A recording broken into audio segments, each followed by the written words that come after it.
How's it going, everyone, and welcome to another episode of No Excuses with your favorite show hosts, Ara Still. Venerian, possibly. You're not sure? Well, my microphone seems to be having a completely separate ideas about that. Well, it's You it's need to do something about that. it's more that it I've just done something, I just haven't fixed it yet. yeah it, What it did just you do? Oh, well, we can cover that later. We'll come to that. Anyway, and Vorsal, and we're all here this week to bring you the latest news and games commentary for the week. If you'd like to be involved with the show, you can do so by sending us email at noexcusesvdw@gmail.com. Did you check the inbox? yeah I did. There was nothing in there. Or you can join us in our Discord server. You can follow us on the Twitter if you really want to. Or you can join us in the Discord server, which is the best place to communicate to the show hosts and other show listeners. And you can do so by clicking on the link provided in the show description underneath the show archive on YouTube. It's indeed. So I hope Fern's levels won't get too messed up, as I was trying to interject earlier with his thing, because his volume keeps changing. Like It it'll probably just changed again. yes, it oscillates between normal and very loud.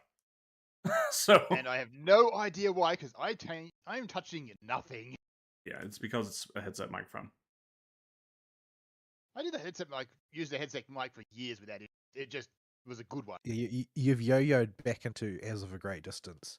Yeah. All So I'll be you adjusting do the him. intro and let me just It's change something here.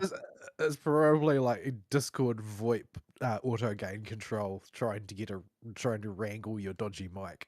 Yeah, it does sound like Discord's trying to hard wrangle your mic. Stop helping Discord. So yeah, I've got your volume control open on the other monitor to just fiddle with it Uh, in real time. yeah, it's Discord trying to help. I mean, if we were talking normally, it would be helping. The problem is we're trying to record. Yeah, and it's not helping. Yes, indeed. Oh well, we'll live with it. It's only for one more week. The pillars are all up this time. I don't know how it decides when the pillars are going to be up. Magic. So, this week, probably follow the same pattern we have been.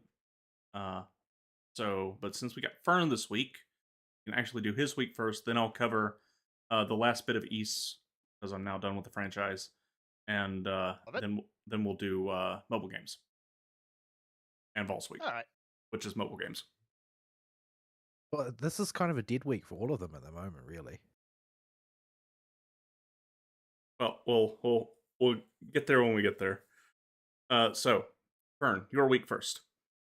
My week it's basically stuff keeps happening. I wish stuff would stop happening, but it keeps happening. In terms of Vidya, the biggest thing I played this year was Slay the Spire. This week was Slay the Spire 2. Yeah, you and the entire planet. You and me and everybody else. It's a good game. They've basically they just took what worked in Slay the Spire 1 and just did that again with more. The only amount of serious time I put into Slay the Spire was when I went on the last plane flight I took. It's good for that. It's the sort of game you can pick up and just play around and put it down, and there's no obligation or anything else like that. You can pick it up and go. Yeah, well, it's a roguelite. It is a roguelite. Also cards. So the big changes from the first game is, aside from the graphical zhuzh, you've got a bunch of new characters, and what was previously a mod has now been integrated, so there is now full multiplayer. Yeah, I've seen a lot of YouTube recommends of multiple people playing together. I'm like, oh, that's novel. Yeah, it's a fun. If it's anything, I haven't actually tried multiplayer on it yet, but I have played a fair bit of the modded version of number 1, where multiplayer is a thing. And how that one works is everyone's on the same map, all climbing with their own characters. But if 2 players or 2 or more players are in the same room, then the boss's health gets multiplied by however many players are there. And you can work together to bring it down. to that end, it also adds a bunch of cards which work with multiple players, such as the most fun one is the Golden Shiv, where you throw the Shiv, it goes to another random player, or it gets destroyed. And as far as I could tell, the percentage of it doing either is the same the entire time. So you can potentially get ridiculously long combos with it. I see. Or sometimes it'll just break it first time, and it's really dumb and annoying when it happens. So yeah, you can help each other out. You can give each other money with restricted uses. You can resurrect each other at campfires and sort of stuff like that. So yeah, it is a team effort. You don't. Well, no, that's not quite true. You can potentially screw over other players. About to say, if it's a multiplayer game where I can't do something dumb to make my friends mad, is it really a multiplayer game? Yeah, in the first one there were cards that would do fantastic things for you, but at to the detriment of everyone else in the room. And sometimes that was incredibly fun, and other times it involved a lot of screaming, and sometimes both. So yeah, it's for a card game that is obsessively single player. Playing it multiplayer is a lot of fun. Number 2 though it's got that all built in. I need to actually sit down and play a few games multiplayer to see how that all works, if it's the same or if it's different or what. There's a few items in there, relics and stuff and cards that were originally made for mods in the first one, which are now in the base game, which is really nice. They've even kept the same card names and similar art as a deliberate nod to the mods. It's made by a very small team, isn't it? I think they're only maybe 4 or 5 people. It's not many. Yeah, it's an actual indie game. Yeah, a proper actual indie game. You know, one that doesn't interject communism into it. Or is secretly being bankrolled by Tencent. Yeah. Well, the communism jab was aimed at Rogue Legacy. Yeah. Not Disco Elysium. Disco Elysium wears its communism on its sleeve, to be fair. That one, I hear though that they really lived up to their ideal of being communists, and that their the guy in charge shut out everybody else and took all the money for himself. Yeah, there was some fun behind all that. Which is that's like the purest. That's the purest expression of communism I've seen in any one of these champagne socialists to date. Which is ironic considering there is a path through Disco Elysium where the whole thing is a complete send up of communism. Well, they did get up on Jeff Keighley's stage and proclaim the greatness. Yeah, go through with their spiel about how great the Communist Manifesto is and their love of Karl Marx. So yeah, that was that was memorable. That is second only to Sonic Fox. Was that the same year as Sonic Fox? It might be. It was, if not the same year, then 1 year either side, I think. Like, it was the year Joseph was on stage drunk. As opposed to a different celebrity on stage drunk. No, Joseph is on stage drunk virtually every year. Yeah, about to say that doesn't help narrow it down. No, it doesn't. But, Teal'c was only on stage drunk once, but Joseph is on stage drunk every time. Yeah, Teal'c had to they had the shepherd's crook for him ready to go the second time he got up. Because he just kept going on and on and on that first year. As a slight digression, so the end of service for Highguard has been announced for the 12th. Apparently, or caring of absolutely nobody. That's not strictly true. Oh, because Keighley backed out his account. Oh, Keighley. It's like he's a real mercenary type, right? Like he knew he wasn't going to beat the allegations, so he's just going all in for the idea that he's a Highguard superfan now. I mean, they have to have one. I mean, doesn't matter how bad a game is, it will have at least one superfan. Yeah, but it's Keighley, so you know it's not genuine. Yeah, like Yeah. he's like racked up like hundreds of hours in it or something. Nobody's played hundreds of hours of High Guard. So he probably Well, just I left the mean, game open or something like that. yeah, leave the game open Just to just to tick up hours. so it's just to lean into the bit, basically. Like So he managed to turn a stinker into like one of his brand gags. Like that was his immediate reaction was, "Oh dear, I've promoted a stinker. Okay, how can I turn this into part of my brand?" Like it's almost Yeah. impressive in a way. I mean, usually the journalism types, if they promote a stinker, they double down and triple down and call everybody bigots and this, that, and the other because they didn't like the game. At least Keely's leaning into it. Well, when the most famous picture of you in the world is with you with a Dorito on your head, I think you probably have to, take stock of your strategy. Yeah. I've had to enlighten younger people about his image as the Doritos Pope because that is starting to get quite old. It is, but it is still like kind of a snapshot of that era of gaming and everything wrong with it. Well, it's certainly more amusing than saying 6-7 over and over again. I had someone riding in the back of the car the other day, and they had their kid, a tablet kiddie, going, and all this stupid stream they were saying was just basically 6-7 over and over.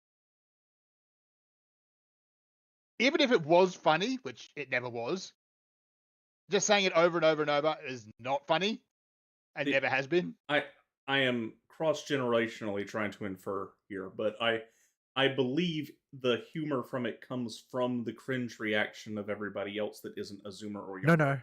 No. It's nothing so rich as that. I actually had a lengthy conversation for like half an hour about how this phenomenon operates because one of my technicians has like some nephews and nieces who are like 14, and so and she was like, "I need you to explain this meme to me because I don't get it." I And know it's shitty lyrics it, from a shitty rap song. Y- That's about it. it is shitty lyrics from a shitty rap song, but it has long since abandoned its referent.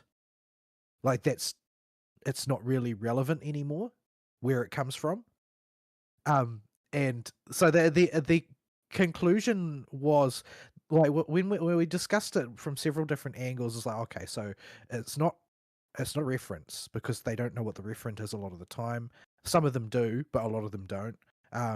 And it's not really functioning as a social proof either. You don't use it for admission to a group. It's not used to garner a reaction from somebody outside of the users of it either. They don't care about that. Mostly they use it among themselves, regardless of whether or not anybody who doesn't understand the meme is watching. So it's nothing to do with that. And the conclusion that we came to is it's basically become so unmoored from referent that it's somewhere between having transcended to the point of just being designated as intrinsically funny without actually needing to have a meaning, and basically being them stimming. Right. Like it is have reached the level where you actually cannot understand it if you're not part of the phenomenon because it doesn't actually have meaning outside the people who are part of that phenomenon. Pretty sure it doesn't even have meaning inside that either. Also means No, but no, that's an oversimplification because point. I'm talking about the fact that it doesn't have a referent, right? Like it would have meaning if it had a referent. Like if it had a goal or something that it alluded to, then it would have meaning. But it doesn't have any of those. It's become a standalone sort of like mimetic entity that just occurs as part of the culture of that generation. Like this is it's sort of like a funny thing. Like the closest sort of analog that we could home in on was like of the older generations. Such a thing would be like adopting a mannerism of some kind, right? That like when I was in university, it would have been like Sacha Baron Cohen lines. Not because they were referring to him, because most people hadn't seen those movies as a bulk of population, but some of the some of the lines and mannerisms extracted themselves from context and just became funny things people do, even if they actually don't have a semantic source of humor outside context, but nevertheless, they still ended up being designated as funny despite most people not having the context. So it's a really strange phenomenon. It's not something as simple as Zoomers have terrible senses of humor or alphas have terrible senses of humor. That may also be true, but that's not the reason this seems so strange to us. It seems so strange to us because its properties have become intrinsic to it. Well, They're not actually related to anything. I mean, I don't know if Sacha Baron Cohen's. When I think of Sacha Baron Cohen's lines, I think of Borat lines. Yeah, everyone thinks Borat's like his recent worst work. Like the best one that he did was Ali G into House. And it's not close. Yeah, Ali G was awful. Honestly. It was awful, yes, but it was And also that was kind of the phenomenal. point. When was Borat? Borat was 2006 in Australia. I think it was actually delayed by like 6 months. Like Borat didn't. Borat was the character Borat. Like lines from Borat didn't have any real purchase outside an explicit Borat framing because it was, so distant from anybody's experience. But lines like, "It's 'cause I is black, isn't it?" Yeah. Like that divorced itself entirely from context, and it became significant at a time where political correctness was starting to really bite down on people. And so it disengaged from being a movie reference to a sort of like culturally familiar and funny way of taking a jab at the way the culture as a whole was shifting. Whatever happened And to then those days? eventually that just sort of like it unmoored itself completely. Now the complicating factor, the reason why the 6-7 thing seems to be so distant, is that the whole process of transcending from being a reference with a referent to an intrinsically funny phenomenon has been accelerated by an order of magnitude by social media. Because basically the meme gets ground into paste so quickly now that it can detach itself from its referent way faster than anybody expects. And so this is why the new generation humor seems so non-humorous, simply because they cycle memes so quickly that the ones that float to the top are particularly like they've been rendered down into concentrate basically by the meme cycle, rather than having a lifespan that can be measured the way memes of our generation did. Whenever I think about it, I think they're fast cycling of memes, and why they maybe 6-7 has stuck around for a little bit is because if the older generations understand it, they can attempt to use it and make it not cool anymore. But with 6-7, we just don't get it. We miss that boat completely, and it has no point of reference for us at all to make jokes out of. Jeez, you have just aged us terribly with that statement, by the way. Yeah, I know. So us boomers can't use it to make it not cool anymore. You can't datify it. Pretty much. You can't datify it because there's nothing left to datify. Because there's no context for us to make a joke with. We can't adopt it there into our lingo. It's not like, yeet, which is intrinsically a funny sound. It's a funny sound, but it also has a semantic implication. Yeah. Whereas what the Zoomers and Alphas have done is they've taken the perfectly fine concept that we used to have called counting and found a way to ruin it. Yeah. Yep. Like, these numerals served us perfectly well for thousands of years until their generation got here.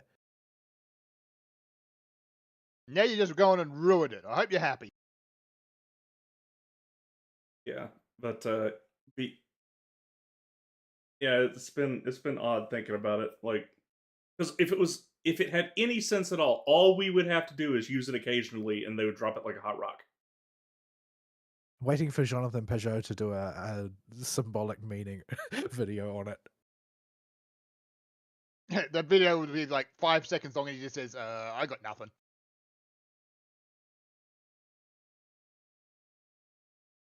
Where were we? Your week. Slay the Spire 2. Yes, is good. Go play. I could It's be actually if you were Is alive. this something like that basically supersedes the previous version? more or less yes. So the All the previous version is now characters. redundant? I would imagine so. It's Yeah, been the other one had a good run. It had like what 10 years. 10 years, 10 a bit longer actually. I think. I mean, I Yeah, haven't but played them at all, but I need to know when a game comes out that is a sequel to another game. I need to know if I have to play the original first. No, correct. there's no. Well, I think there is a story light in the original Slay the Spire of what's at the top, but it's you know the entirety of the narrative can be condensed into like But it's 10 not just minutes of about 10 minutes of it's not just cutscenes about on YouTube. narrative. It's sort of like also about the gaming aspect of it. Like certain games just build upon other games, and can be difficult to get a latching point if you're not already inducted into them. I'm here to tell you, playing Slay the Spire cold, this gonna give you tutorials and a whole lot of stuff on how to potentially don't read any of them. Don't bother with them. Yeah, So don't do that. It's just gonna confuse you. Just play the game. just get in there, get your feet wet, and go. Just go get your face smashed in about 5 or 6 times, and then kind of start understanding what you're doing and gradually get better. That's what I figured Right out now, on the airplane. yeah, for the most part, I don't see any reason to play number 1 anymore, unless you really just go back. Yeah, Maybe because there's some mods there you enjoy. The playable characters, from what I've found, I've unlocked 3 of the 4 old characters that are playable, and they function mostly the same. They've gotten a few new bits to their kit, but they're basically the same characters. I assume the hidden character is also a hidden character in 2. And you unlock that character by completing a run and actually winning. And I haven't done that. Because generally, you don't win. If only you were up to Renesita Fern, then you too could join us for the concert. There's like a full singing thing that Amith does as an idol, but idols are curtailed in co-op to some extent by rules that we have not ever been able to successfully establish. So Yeah. So it's just one of those woo-woo multiplayer things. yeah, there's speculation. I did look around online once, and there's a certain amount of speculation that it's to do with saving resources or something. Yeah, okay. I managed to get Chia Pet and her 3 clones lined up on top of the stage singing with her singing animation lock where she just does the humming song, and Vol was doing the IMETH microphone sing. Yeah, the short one that is it's what she does every time you drop out of a normal combo at stage 3. Is she'll just start singing. Yeah, you have to press and hold at stage 3 of the normal combo on the slam down for Chiakona to start singing. You would never ever hold at that point in the combo normally, but if you do it here, it just stops the combo after a while and start singing. It won't stop. All right. Only other thing I've noted this week is I actually did go and I finally managed to find and buy a new microphone, but my choices were pretty limited what I could get without going online for it. So I ended up with the Yeti Orb. Is your With trust its in the postal service just that low? Yes, because this is Australia during the summer. Everything is either on fire or underwater. We should remind the people that Fern, when it comes to shipping things to him, he's not just in Australia. I am in the middle of Australia. He's in the middle of bum fudge nowhere, Australia. How many people in your town? They literally tie your package to a dingo's back, slap it on the rump, and hope that it arrives at the intended destination. And doesn't eat it. Like, half of the mobility in and out of his city is his family's taxi service. Like, he lives in a town of like 1,000 people. It's 3,000, but still. He lives in a town with like 1,000 people. So yeah, small town, middle of nowhere, Australia. It takes ages for anything to get shipped. And I've had things if I've ordered them from overseas. Sometimes I just sit on the dock for a month and there's nothing I can do about it, which Yeah. is really annoying. It's not like he lives in Sydney or one of the coastal cities where it'll get there, with a week delay or something. Yeah. The week delay is from the coast to me, where I am now. Yeah, you get the bonus week and then the did the dingo make it there delay. Yes. So anyway, I ended up buying the Yeti Orb. I haven't had chance to set it up yet though. I was going to do that this morning before the show, but I need 5 minutes Oh, again. the It's never 5. It is never 5. If it's somebody you're related to saying it's 5 minutes, it's definitely not 5. It's minimum 2 hours. Like, in a perfect world, I wish people would give me a heads up twice as long at least. Like, if they need me for 2 hours, give me at least 4-hour heads up. But that is not the real world at all. That is not. So yeah, I haven't even taken this thing out of the box yet, but it is. I mean, it's small. It was fairly cheap. It's only about $100 Australian where I got it because I think Harvey Norman just wanted to get rid of them. Well, unless they royally cocked it up. If it's just the successor to the Snowball, you'll be fine. Yeah. It is the Orb. I just wish it wasn't quite so unfortunately shaped. Yeah. I mean, it could be worse, I suppose. There are worse shapes they could have made it, but it's bad. But not many. I got my dad a Snowball for when he is working from home and he has to go into digital meetings, and because he was using his laptop mic and he just never busted it out and installed it. And so he was using his laptop mic until like about 3 months ago, and he installed the Snowball for the first time, or he just plugged it in, and he was telling me, "Oh man, everybody was telling me how good I sounded all of a sudden." Yeah, because you're not using the technical equivalent of soup cans and string. Yeah, we're talking like a Windows XP, IBM, ThinkBox. From the soup cans and string would have been an upgrade from that. Yeah, like inbuilt microphone that the company paid for and they bought in bulk. My dad, like all true American males, and all males anywhere, will not change something if he does not have a reason to. This is sound logic. I can get behind it, but he did the same thing with a monitor. I had an extra I have a lot of extra monitors because whenever I upgraded my monitors, I just didn't throw the old ones away. I've been trying to give them away, and I gave him one of them, and he didn't use it, but he had to bring his laptop downstairs, and he does have a monitor upstairs, or he had one upstairs, but it was only up to 1080p on it. In fact, it might have only gone up to 720. And he plugged in his monitor to my extra monitor I had down here, and when I let him borrow it, because he couldn't go in his office because they were doing some renovation or cleaning in there, and he's like, "Why is this so much clearer? I can see everything much easier." I'm like, "It's got a higher resolution." Because it's not ass. Because it's got a higher resolution. It's like, I didn't think you'd make it that much clearer. Yeah. Yeah, it do. I don't know what it is though. A Windows 10 upgrade or patch a while back made it so now every now and again when my computer goes to sleep and I wake it up, my second monitor just forgets what its refresh rate is. Oh, I've had that. Forgets. I've had that before, but with NVIDIA cards at least, the NVIDIA control panel can force it to behave.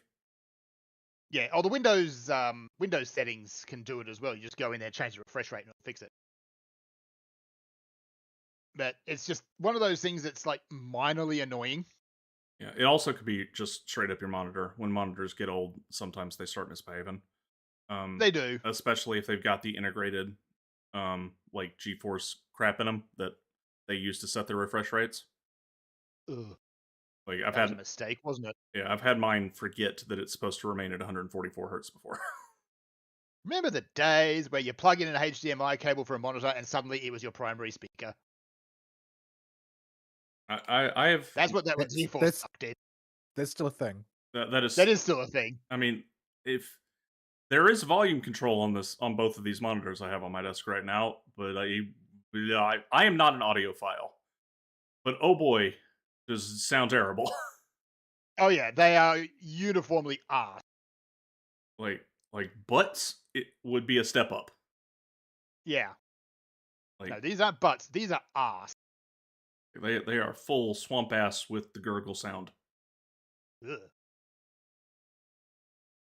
That was graphic. So yeah, so after the show, or maybe next week, sometime or so, I'm gonna get this thing set up, see if I can make it not sound awful.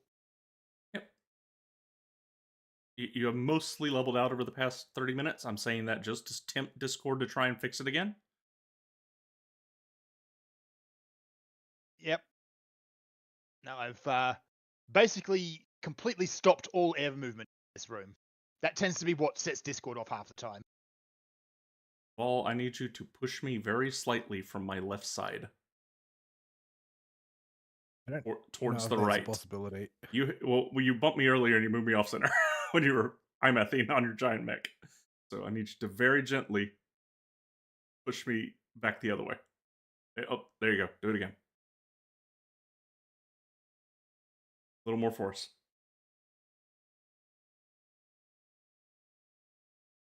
I think that you're immovable during certain parts of your animation. Very possible.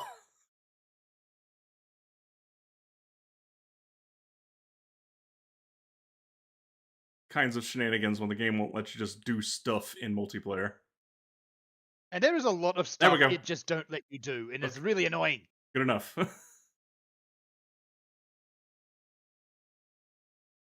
Multiplayer, Joe.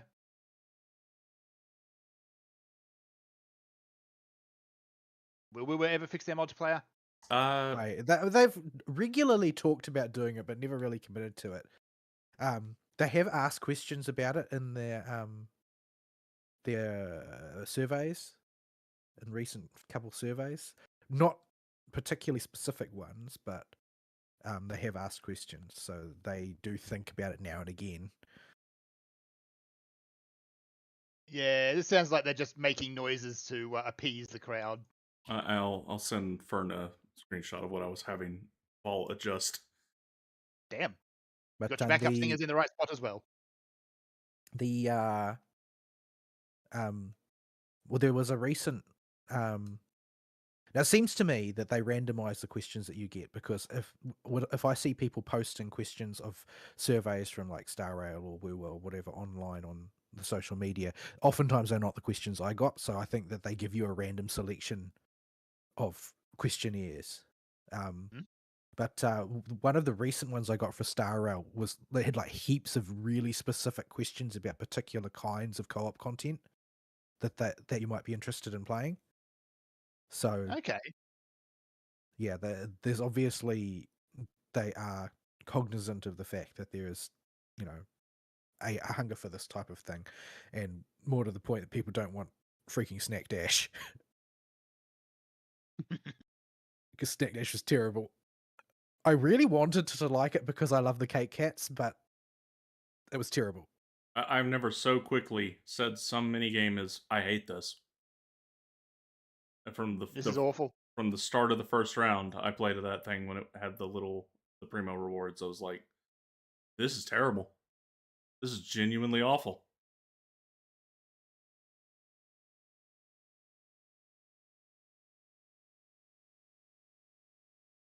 Right. So yeah. What else right you got? Right now, I'm just kind of doing more. I am doing the Black Shores. I think I'm nearing the end. Have you gone back in time yet? I think I'm doing the back in time bit now. I kind of wish I could redo that one, to be honest, because I really don't understand most of what was said back then. Yeah, I really should go boot up a YouTube video and try and recontextualize what Shorekeeper was yapping about. Now, especially she yaps about a lot of things. Yeah, and it's all going to be relevant later. The thing is, we got it after it had been a long time not a long time, like not as long as for people that played the Black Shores at launch, but a few months at least for us, and we started getting a whole lot of stuff that puts more of it into context around 2.7 and into 3.0.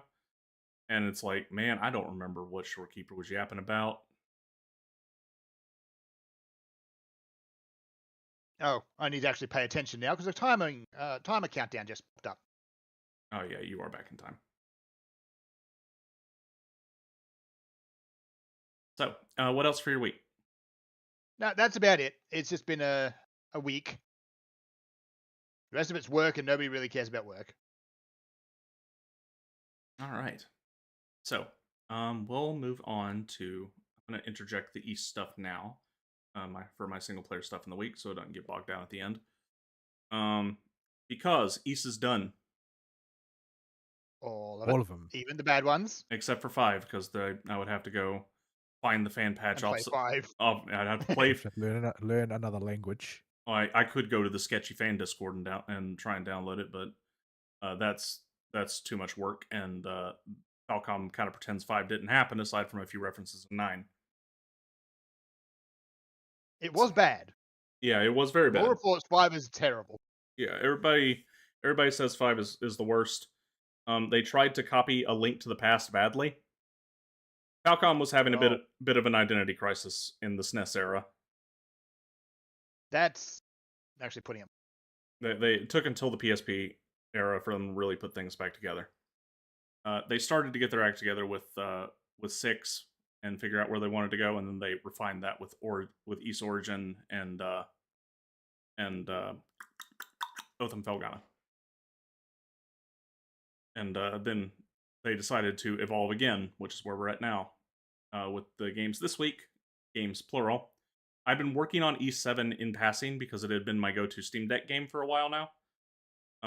I get stuck at the office a lot lately, after hours in phone monitoring mode, basically, because I tell people I'll be available. These are just the kind of things you got to do in sales, and the Steam Deck has been really handy for that. So normally I play throwaway games on it, but I've been going through E7 slowly on it, and got to a point where I was in the home stretch and just came back in and finished it at home for this week's free time. So I was about halfway through the game before.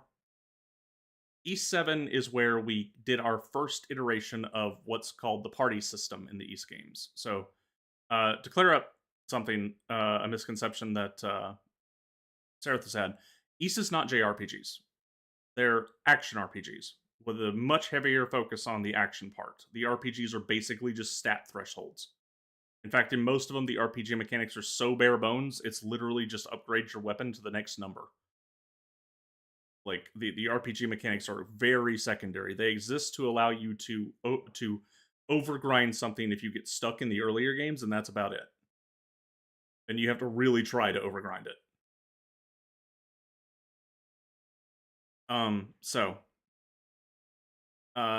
East 1 and 2, and we'll go by the current modern versions. East 1 and 2 are bump combat. I've talked about the new cross system with East 10, which uses 2 characters at once, which is interesting, needs some refining, needs some nerfing of some key abilities, but has a lot of potential. And the Napishtim engine games, which I've talked about before, which are your Arcanapishtim, East Origin, and Oath and Felghana, which is pseudo-isometric with jumping. And if you're Arcanapishtim, dash jumping with the wackiest input in the world. So there's that. Can you rewind it? Okay. I'm going to tell you how to dash jump in Arcanapishtim, and you're going to be gobsmacked with how dumb this is.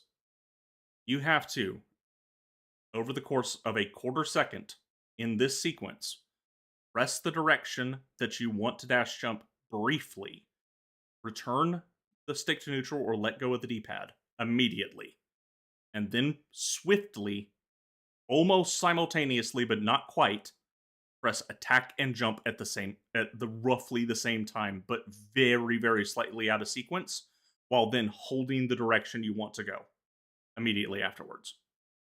Why? How? It is the clunkiest thing you've ever heard of in your life, and they never do it again after Arcanapishtim.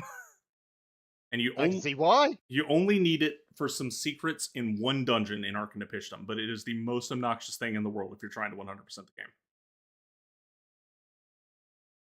That is just like I've seen some really dumb jump inputs in the past, but that one right up there. There is a Steam guide for how to set up a Steam input sudo macro to do half of it for you. Yep, I can see that. And I highly recommend you set it up. I did not set it up until I went back in the post game, and they decided to put the super boss of the game behind one of these jumps.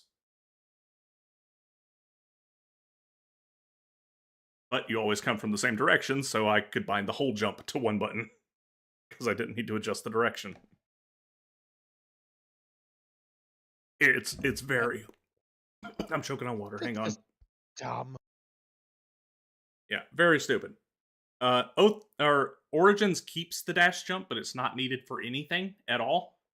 It's just kind of a bonus piece of hidden tech that you can use. If you get really good with it, you could use it to move quick during boss fights. I don't know why you would do that, because the game has an air dash that's almost as good or better. But they kept it there, and in Oath and Felghana, it might exist, but you can double jump in that game. So who cares? So yeah. The Napishtim engine games generally are well received, except for Ark Napishtim. I fall on a relatively negative side towards the game, and that it just has a lot of very weird jank in it, and they hadn't quite got their feet under them again yet. It does have the most special, in every sense of the word FMV cutscene. So 8 and 9 use a more modern version of the party system that cleans up a lot of the jank. But 7 and Memories of Celsat are really have a lot of jank in their party system. And E7 was the very, very first time they did it. And oh boy, does it have some issues. So basically, E7, if you just play through the main story, you're just going to get a bog standard East game. This game was made for the PSP. Like, if you play it on the modern PC release, because we didn't get the PSP release over here, I don't think. We might have, if we did, I don't remember. But if you play the PC port, when you boot the game, thankfully you don't have to go through a launcher for this one like you do with the Napishtim engine games, because those games are held together by popsicle sticks and Happy Dreams on their PC ports. So it has a launcher, but you don't need it. They have integrated all the settings into the game itself. Apparently they did this with a patch. When they probably hired Durante to bolt it in after they'd already done most of the port work. Because that patch came much later, from what I understand. So thankfully you don't need the launcher, but the game itself just has a lot of really weird quirks. So the first one is the attack type divide. In the party system games, you have 3 types of attacks, and each character is assigned one type. You have slashing, blunt, and you've got piercing. And no Wall Crusher. Dogi is only playable in E7, and he is a blunt type. But he does have a hidden special ability that if you see any rock in the world that's conspicuously out of place, you can do a charge punch with Dogi and it'll break and usually have a little treasure chest inside. They had to let you do it.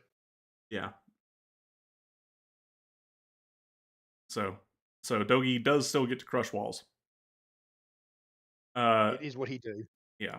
So it uses the same type of skill system in its most bare bones form as the later games, where you have an SP bar that you build up by doing charge attacks, and then you hold... I have it bound to right bumper. I think it's by default on the triggers, but I like dash up there, so I move it to the bumpers. And you press a face button to do a skill you assign to it, and you can assign up to 4 skills per character. And you make a party of 3 characters. Problem. In the more modern East games that use the party system, if your attack type does not correspond to the enemy's weakness, you will do a half damage. If it doesn't correspond in E7, you will do scratch damage. So you always need a pierce, a slash, and a blunt character in the party. Other problem. Adel is stuck in your party at all times in E7 and can't be removed. And he is slash by default. He will eventually unlock weapons that change his type later, and just swap his attack type with a different moveset. He gets heavy swords that are blunt and rapiers that are piercing. But they are usually lower level than the current tier of weapons you're at, and their moveset or the special move that they give you, which we'll get into that whole system in a second. Usually are not very good. So, the other quirk of this game, whereas in the modern party system games, you can't see how you're going to unlock skills and when you'll unlock them, but they are just based on level. And depending on the level of the enemy you're fighting and your character's current level, this works into a math formula that gives you a chance to unlock a new skill when you use a skill on that enemy, and it can be any skill. The raw values are not known, or at least not if some autists dug them out and hashed them out. I couldn't find them for the newer games, but for the older games, or for E7 in particular, because I think even Memory of Celceta uses that skill system. The way it works is every time you find a new weapon, it will have a skill on it. And when you equip it, you will get access to that skill and can assign it to the hotbar. If you use that skill enough to level it up from level 0 to level 1, you will learn it and be able to use it with any other weapon. Now, in all the other party system games, there are 3 levels for every skill, and each level up of that skill usually comes with some kind of functionality change that's significant in some way. Like it'll expand the AoE range, or it'll make it shoot farther, or it'll add an extra hit to if it's a combo skill. Stuff like that. Stuff that's meaningful and impactful across 3 levels, and at level 3 it's maxed out, and you can just use it whenever, you don't have to worry about it. And generally, the playing through the game, as long as you're mixing up your skill usage, you'll organically level up most of your skills. Whoops, I stopped singing by accident. See if I can fix this. Okay, good enough. But in E7, it don't work that way. It takes approximately 5 times as much skill uses per character to max out a skill, because the skill levels go all the way up to 10. And it has no way to equip items to expedite this process, except for one item that will get you, I think, 2 more. Each use of a skill gives you 1 experience in that skill. And if you equip a particular item, you will instead get 3 per use of the skill. So if you decide to go for the Platy by maxing out all, which requires you at least take 1 character and max out all their skills, this is easily the longest grind in the game. Or if you just are using characters and would like to get their skills leveled up because, you're playing on Nightmare mode because you're an insane person, and having the benefits of the skill being higher level because it only gets its enhanced effects at certain breakpoints and max level, you're stuck grinding for eonks every time you get a new skill that looks interesting to see if it changes. And this system is terrible. It's awful. It's just like every time you get a new skill, you have no idea if this skill is going to be any good, because when it hits level 4, or it could be level 4, it could be level 5, it could be level 6 when it gets its first breakpoint. It could have, them at both 4 and 7 and 10. You don't know. Like, Dogi has an incredibly powerful skill once it gets to level 6. Before it gets to level 6, it has a 3-second wind-up time. When it hits level 6, it has a 0.5-second wind-up time. That's a significant difference. Just about, yeah. It takes half of a full SP bar to use, but it's like a tanker truck and is a great farming skill for bigger trash enemies that have a lot of health. But unless you just happen to have Dogi in the party a lot, I did because he's Dogi, and they're the only other blunt weapon user for most of the game until the end is called Mustafa, and that should tell you every reason I didn't keep him in the party.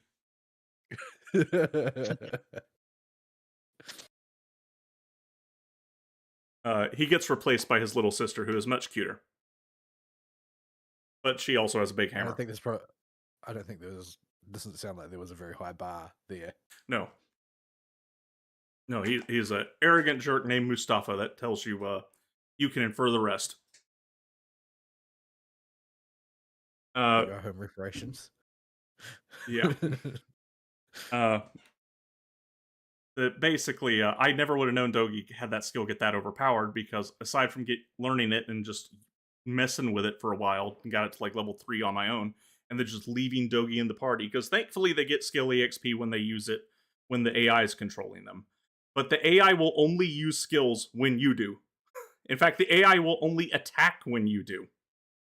Otherwise, they will just run around like chickens with their heads cut off for the other party members.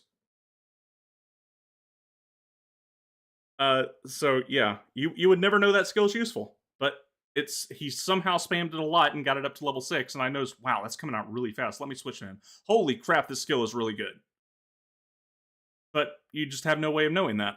And there is next to no documentation on East 7 because nobody wrote down anything for this game. The only thing you can find is like an ancient game facts guide in text guide, and it's not the good kind of old ASCII text guides. It's the paragraph format of text guide, the one where it's just walls of text with no organization or bullet points or anything. And it's written in a way that makes me dubious of how accurate most of its claims are. So yeah, good luck. In general, it's just a pain in the butt with that game to get things sorted and working well with your characters. And then there's the party system itself. Even though you can swap Addle's type, it's a pain in the butt making sure you've got a party that can hit all weaknesses.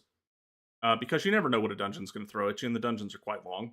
You could suddenly run up against a blunt weak enemy, and for some reason, blunt weak enemies in particular are the most obnoxious, because you can't even do scratch damage to them with other characters. You'll just ping off of them. You'll do nothing. So you need Dogi or Mustafa's little sister to bonk them. So there is another quirk to it, where in the party system games, you will actively change characters a lot because of the weakness system. It's meant to encourage you to play all the characters and try them all out. In the later games, when you press the swap character button, effectively what happens is, let's say you're controlling Adol, and we'll, for sake of argument, say Dogi is in one of the later games. He's not, but and you press the swap character button. The character that you swap to will be teleported to the position Adol was in, and Adol will just be spawned somewhere as a new NPC character. So you'll become Dogi, and an Adol will appear somewhere near you when you press the swap button. This is straightforward, simple, makes it easy to rotate through the characters without getting too confused. E7 doesn't do this. E7 picks the camera up and moves it to wherever that character's AI-controlled body currently is. But why? Because we're still figuring this stuff out. And they love their verticality in these dungeons, and the AI loves to fall off the edge. And while you're just running around, that's not that big a deal, because they'll just teleport back to you if you get far enough away. Where it is a big deal is if you're fighting an enemy that suddenly appears that's weak to something that your current character isn't strong against, and you need to swap to that character, and they have fallen off the edge to 3 levels down this vertical shaft, and you press the swap button, and suddenly you're not fighting that enemy anymore. You're now at the bottom of the elevator shaft, and all your other party members that were fighting it have decided to come join you down there, so now you have to walk all the way back around. This happens a lot.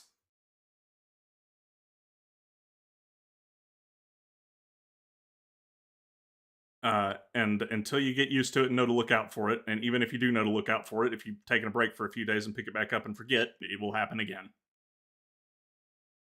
It's just a pain in the butt system. like it would eventually become the very good party system that we see in Lacrimosa, Adana, and Monstrum Nox. But it took a while to get there. The only reason I have it higher than Memories of Celceta on my list by one entry is Memories of Celceta just is really forgettable.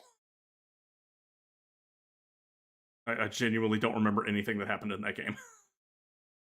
Ironic. So yeah, E7. Interesting to see where the party system started. The story is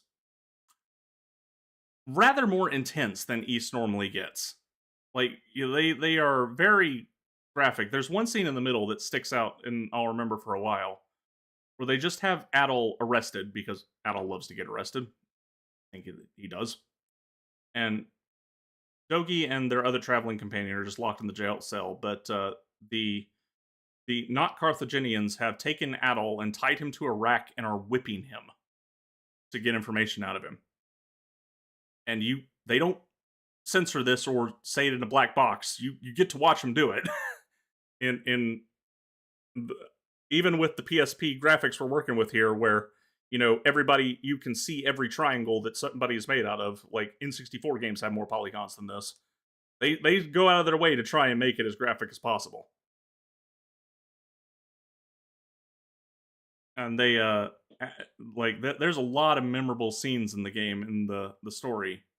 It's not super. The twists definitely are twists because they drop a lot of red herrings on you, and East stories are normally very straightforward. So if you go into it expecting the same type of story as an East game, you'll get caught off guard because you're used to East games being so straightforward. They usually don't go this route. They actually have twists and not twists. No, these are big twists, like out of left field twists. Twist. I mean, when you think about it, you can see how this character was important and was set up to be something, but where they went with it is not where you expect them to go. Because you can tell which characters have character models and are the ones that are going to be important, but what role they're going to stick them in can be in East games it's normally very straightforward. So yeah. And then there's a scene right after the torture scene where the Carthaginian method of execution is basically they give you the most bare bones weapons of all time, and they give you a terrible gladius and the wooden buckler, and stick a giant Titanic monster on you in the Colosseum, and are letting you just gonna get eaten. This is their method of execution. And Adol, but because Adol's Adol, he manages to kill this thing even after being beaten to within an inch of his life. And he has to bust out and go continue for part 2 of the adventure, now with all his teleport points taken away. So this is the point where you were at last week, where you just said no. So this is where, like, okay, I had to take a break for a minute before I got back into that one. Well, break happened, got back into it, and finished it up. So yeah, E7, for some of this interesting attempts at the story and the novelty of experiencing the party system in its earliest incarnation, might be worth it if you're a fan of the series. If you're not a fan of the series, don't bother with this one. It's just got too much jank for being the very first time they did this particular control scheme for the system and style of gameplay. And the story, while interesting in how different it takes the tone of a lot of scenes compared to the other East games, it ain't really worth it for the story by itself. East games in general have relatively simple stories unless you're East 8, where the story is the main drawing point. But this one just I would recommend come back to it after you're already into the series and see if you want to give it a go. Definitely don't buy this one at full price. Wait for a sale and only scoop it if you're a fan of the East series or have gotten into the series. All right, that's East game number 1. East game number 1.5 for this week. East versus Trails in the Sky Alternative Saga. This is not a real entry. Not canon? No, not canon. It's basically Falcom Gakuen, the story told slightly more seriously, only slightly. And that it's not a 4 coma gag story, but is really dumb. And is there just to facilitate a reason why all the characters from Trails in the Sky and the East universe are teleported to an older Falcom land of Xanadu, and have to go beat up a dragon from like the very first Falcom game ever or something that's before East or Trails. And it is a PS1 era arena fighter, basically.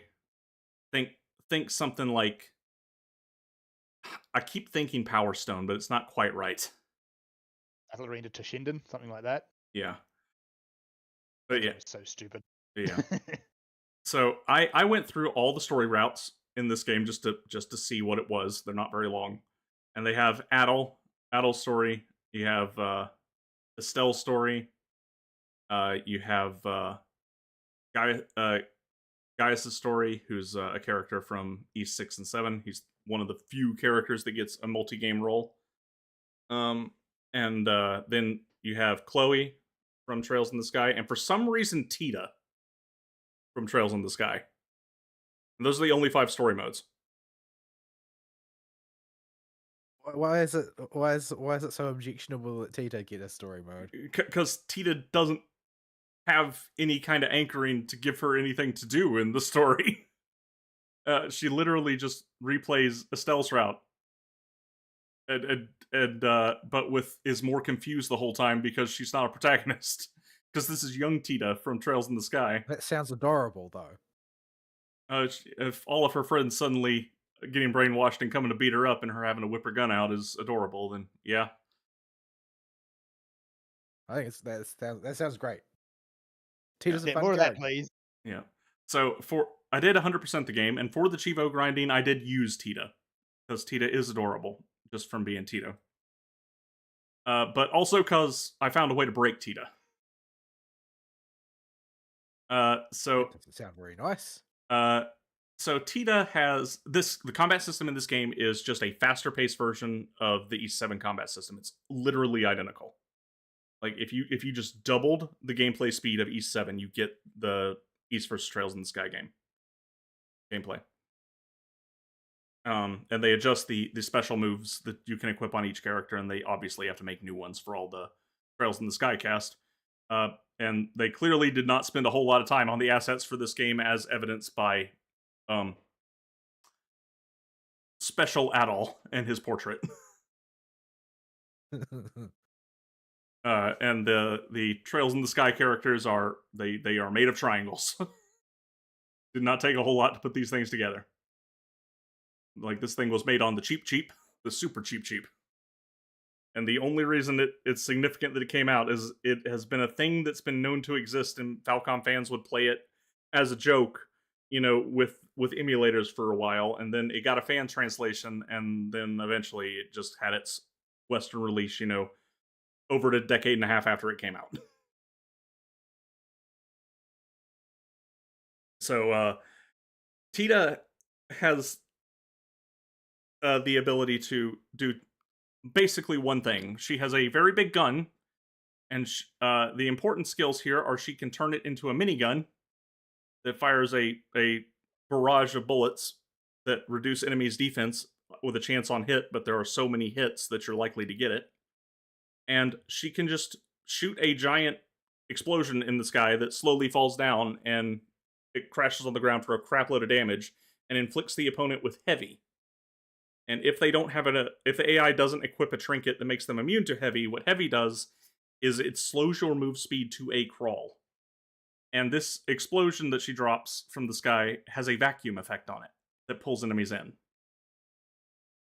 And then you can take a support character with you, which is a 2D JPEG of a character from from either the East or Trail series that you can equip, and you can use it once per match. And all the fights against AI are only 1 round, so you can use it once, period. And as soon as I unlocked him, I saw the combo, because this is just too stupid not to use. when you're doing just grinding, and that is to use that explosion that slows enemies down and vacuums enemies into it with Kevin, our boy, who gives you unlimited SP so you can spam this thing for 20 seconds. And the enemy will be dead by second 9 in most cases, even on the hardest difficulty. And if the AI tries to guard it, it does so much guard damage that they will guard break and take double damage, and they'll die even faster.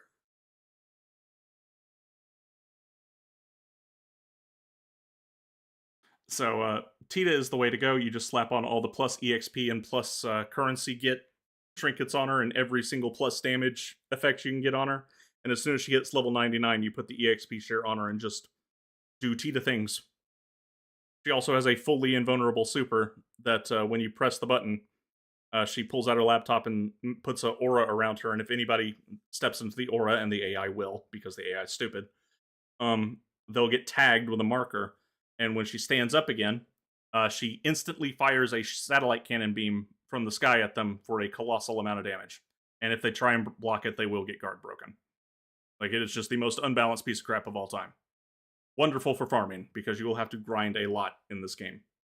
Not as much as my playtime would have you think. I'd guesstimate the overall grind to 100% this game was like 10 hours. Tops. About 4 of that was going through the story modes, and about 2 of it was going through the arcade modes, so you're looking at about 4 to 5 hours of just grinding, which is fine. Turn on an audiobook. If you want to get the 100% and just want something to do, it can fill that slot. But it's not a very deep game. It's horribly unbalanced. Like, Tita is blatantly busted. In any of the trinkets that inflict paralyze or petrify are blatantly busted. Like, there's just so many ways to make this game just not fair. Online is dead as a doornail if it even had anybody playing it to begin with. And I was a little worried because there is an achievement for playing a multiplayer match, but thankfully I just had to plug in a second controller. There was nowhere to tell that this was something I had to do. I had to experiment with it myself, but it's a very straightforward game. There are some interesting canon bits in the lore that you can find for Eason Trails. Like, that are canon but don't matter to the story of East versus Trails in the Sky. They're just asides. They're just implications for what happened in the mainline games. Like, there's a younger sister to one of the main antagonists in Oath and Felghana, and the antagonist dies, and she's left alone in her hometown in Dogi's hometown. It's implied that she is the last person that can wield the weapon that her brother wielded, but she's not trained for combat, and said she would have to get started on it, but she's starting so far behind she doesn't know what she can do. You find out through the artwork and through her being a support character in this game that she did figure out how to use it eventually, because you can equip her as a support character, and she's wearing the Royal Knight outfit that her brother wore and is using the same sword. So she eventually did get training. So you'll find little lore bits like that, but it's even for that not worth it. I would skip this one unless you're just hankering to try this old jank ass game out with a friend. Don't bother. It's really not good. So, rare to give Falcom recommendations where both of them in a week are don't play this, but that's where we're at with these two.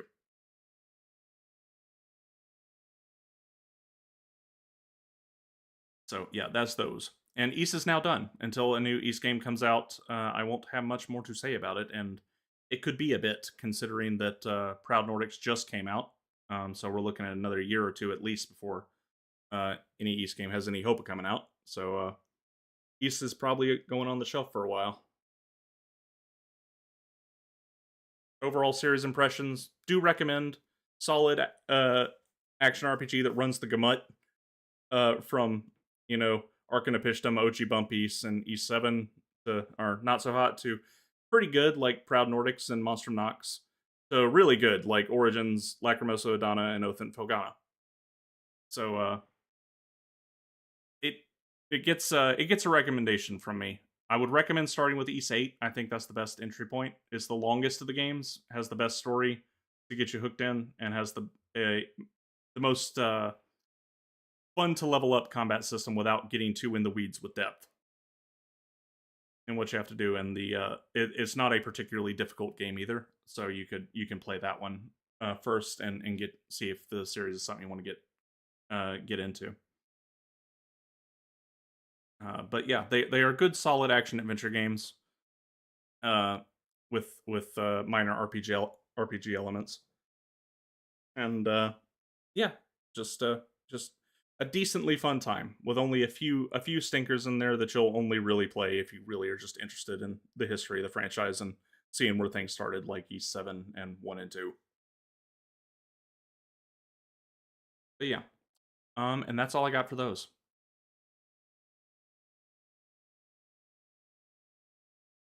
And that's really all I did for my week. I stepped onto the planet of playing Arcadia and Star Rail.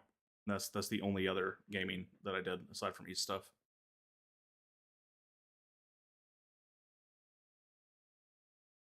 Oh dear. I need to actually pay attention to what I'm doing because I am fighting giant Tethys robot.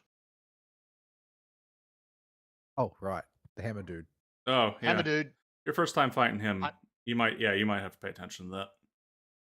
Yeah, he's got a lot of moves. He's a proper two-phase boss too.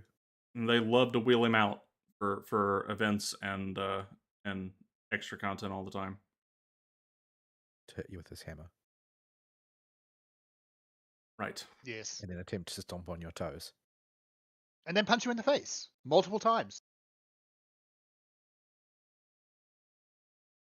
There we go. I got him. There you go. Now I am in cutscene land. Yeah, I think you're going to be there for a while if you're at the end of that one. Yep. Right. So, Fern, you have not been here the weeks I've been talking about Ys before. Do you have anything that I got some of them. Okay. Do you have anything that you want to ask now that because I'm about to drop the series for a while and not talk about it for a bit because there's no new games? Yeah, we talked about it most of what I wanted to last week. Is like which ones should you actually play and where should you start? And it was like Ys, Proud Nordics, and 8. Yeah, I've got a list of my favorite ones. The only ones near the top of that list that I wouldn't recommend are Oath and Felgana. I wouldn't do that one first because it's difficult. But otherwise, they mostly follow my recommendations for where to start. But none of them really lean very hard on each other. No, the only ones that have ties to other games are Origins. Has direct ties to 1 and 2. In fact, you'll get much more out of Origins if you play 1 and 2 first. And yeah, that's it. The others can be played pretty much in any order. Oh, the one party member in 7, you will not know what his deal is unless you play 6. But he has such a minor role, it doesn't matter. Fair enough. He's more of an Easter egg then. Well, he's on the canon path in the story and clearly knows Adol, but his whole deal is in Ys 6. Fair enough. Why does this dude have 3 naked fairies that have conspicuously convenient censorship that just follow him around? Ys 6. Don't ask questions. The answer is Ys 6, and also he got him from his brother. That's an odd hand-me-down. Oh, his brother can't use them anymore. Has been removed from play, as it were.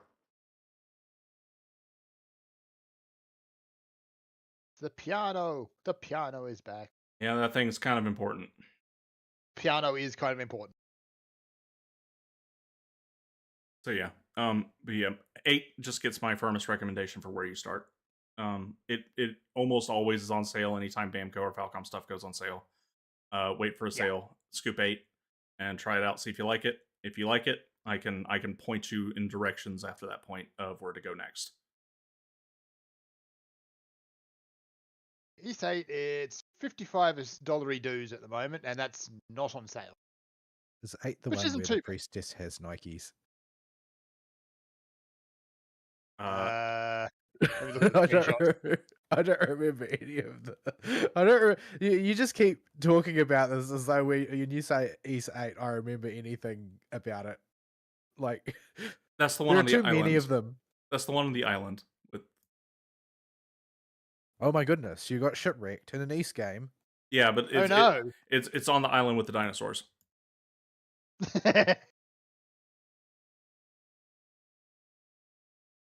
Yeah, it's the one with Archaeozoic big hole.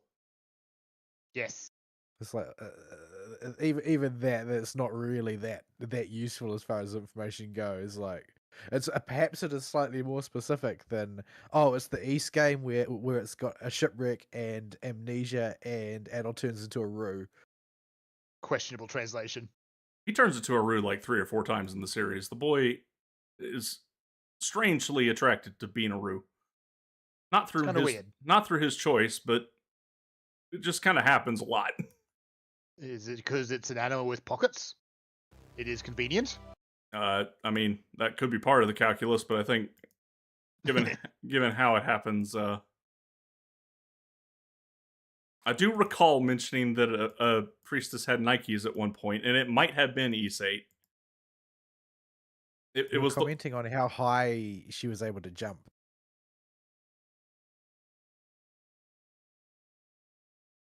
Oh yeah, that. Oh right, Donna. Yeah, Donna's a playable character in that one. So yeah, that's that one.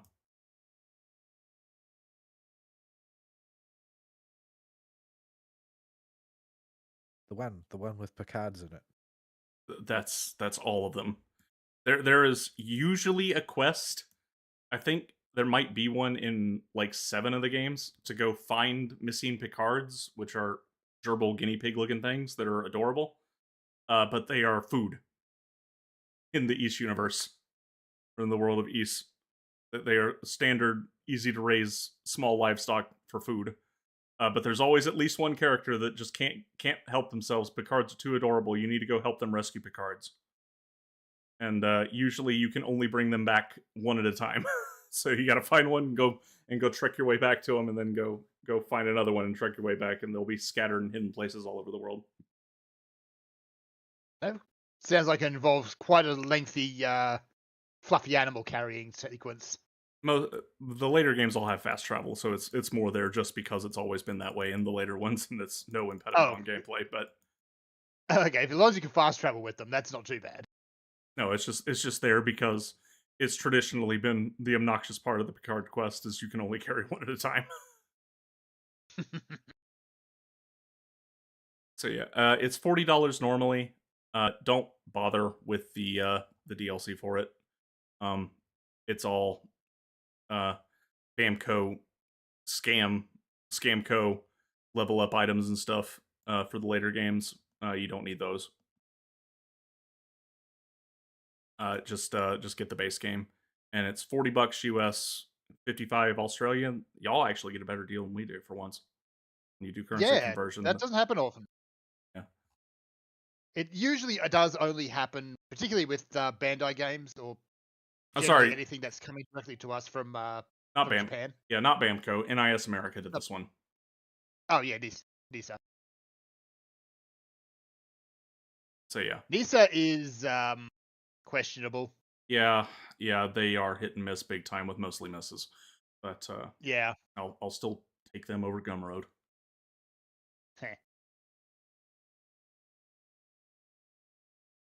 So yeah, wait for that to go on sale. Anytime there's an NIS America sale or a Falcom sale, the game will go on sale for the cheap. You can get it for probably 10, 15 US. And that's more than your money's worth by a lot.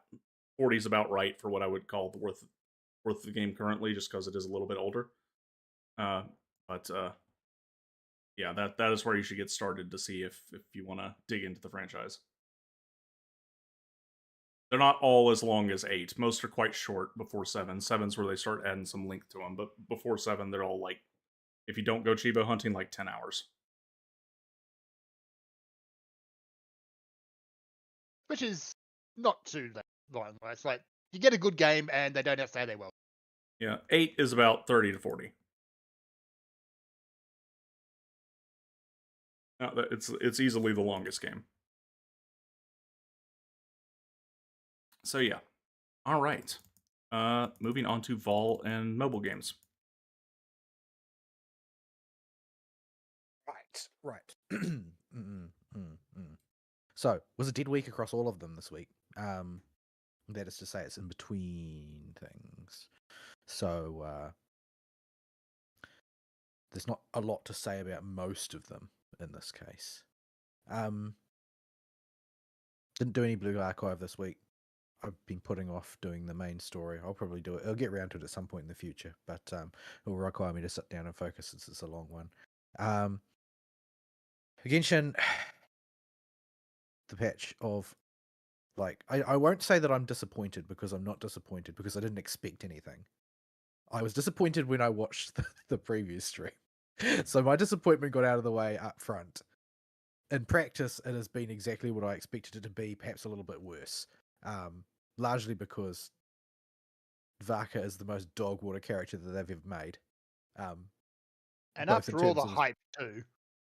Both in terms of his mechanics and in terms of his character. Like, he has no character traits except he likes to drink and he likes to drink and he likes to drink and he likes to drink and he likes to drink and he likes to drink and he likes to drink. I mean, this sounds perfectly in character for Chief Mondstatter. Yeah, but that's his only character trait. Yeah, like Venti has that trait, but he has others. Oh no, yeah, Venti is amusing, but Vaka is just on his way to the pub at all times. That's it. That's his whole personality. I know people in real life like that. Well, I mean, sometimes those people are found in the gutter, but we never even see him in the gutter afterwards. You'd think you'd find him in the gutter at least a couple of. Well, the thing is that he's like he's a raging Mary Sue. So he never even gets drunk because he's just got such a manly constitution. Like, you never once see him drunk. It's vaguely implied that he gets drunk, and there's one scene where it's implied that he has a hangover. But that's the entirety. Considering his whole character is drinking, that being the entirety of its implication is kind of tragic. Like, everything about him is just lackluster. Like, yeah. He's vocal, like, people vociferously admire him, but he doesn't have any admirable traits.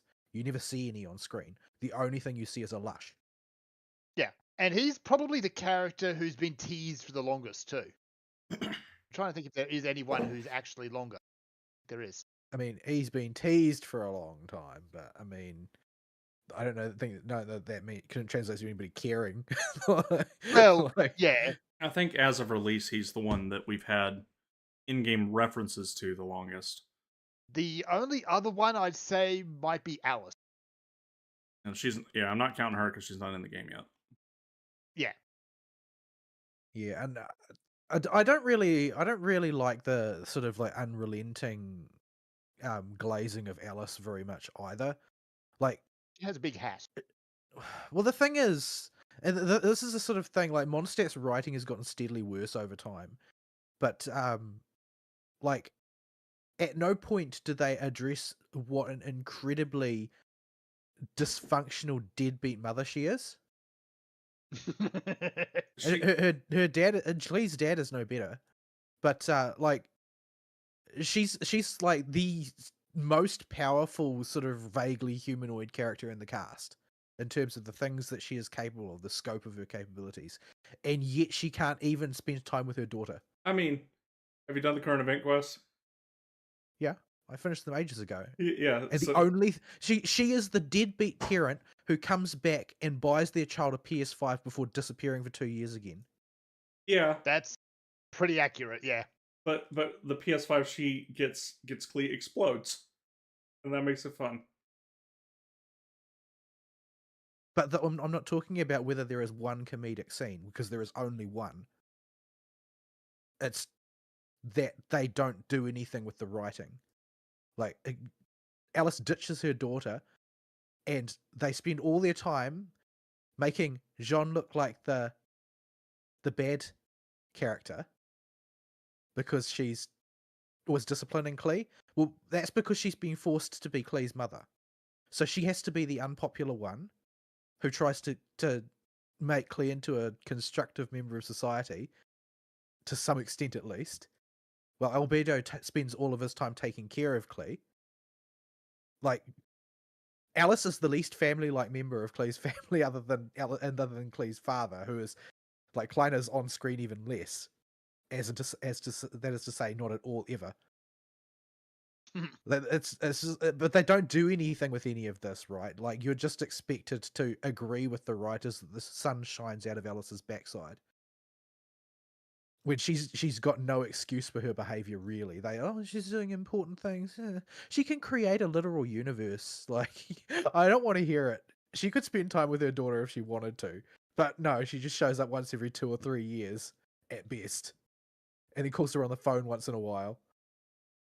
Like, it's just like there's no effort has been gone into making any of these characters seem realistic anymore. Like, even the others, like Jean, for instance, they just tell the same joke over and over again. Oh, she's busy. Oh, she's a workaholic. Oh, she's always buried in paperwork. Much in the way that Varka just drinks and drinks and drinks and drinks and drinks and drinks and drinks.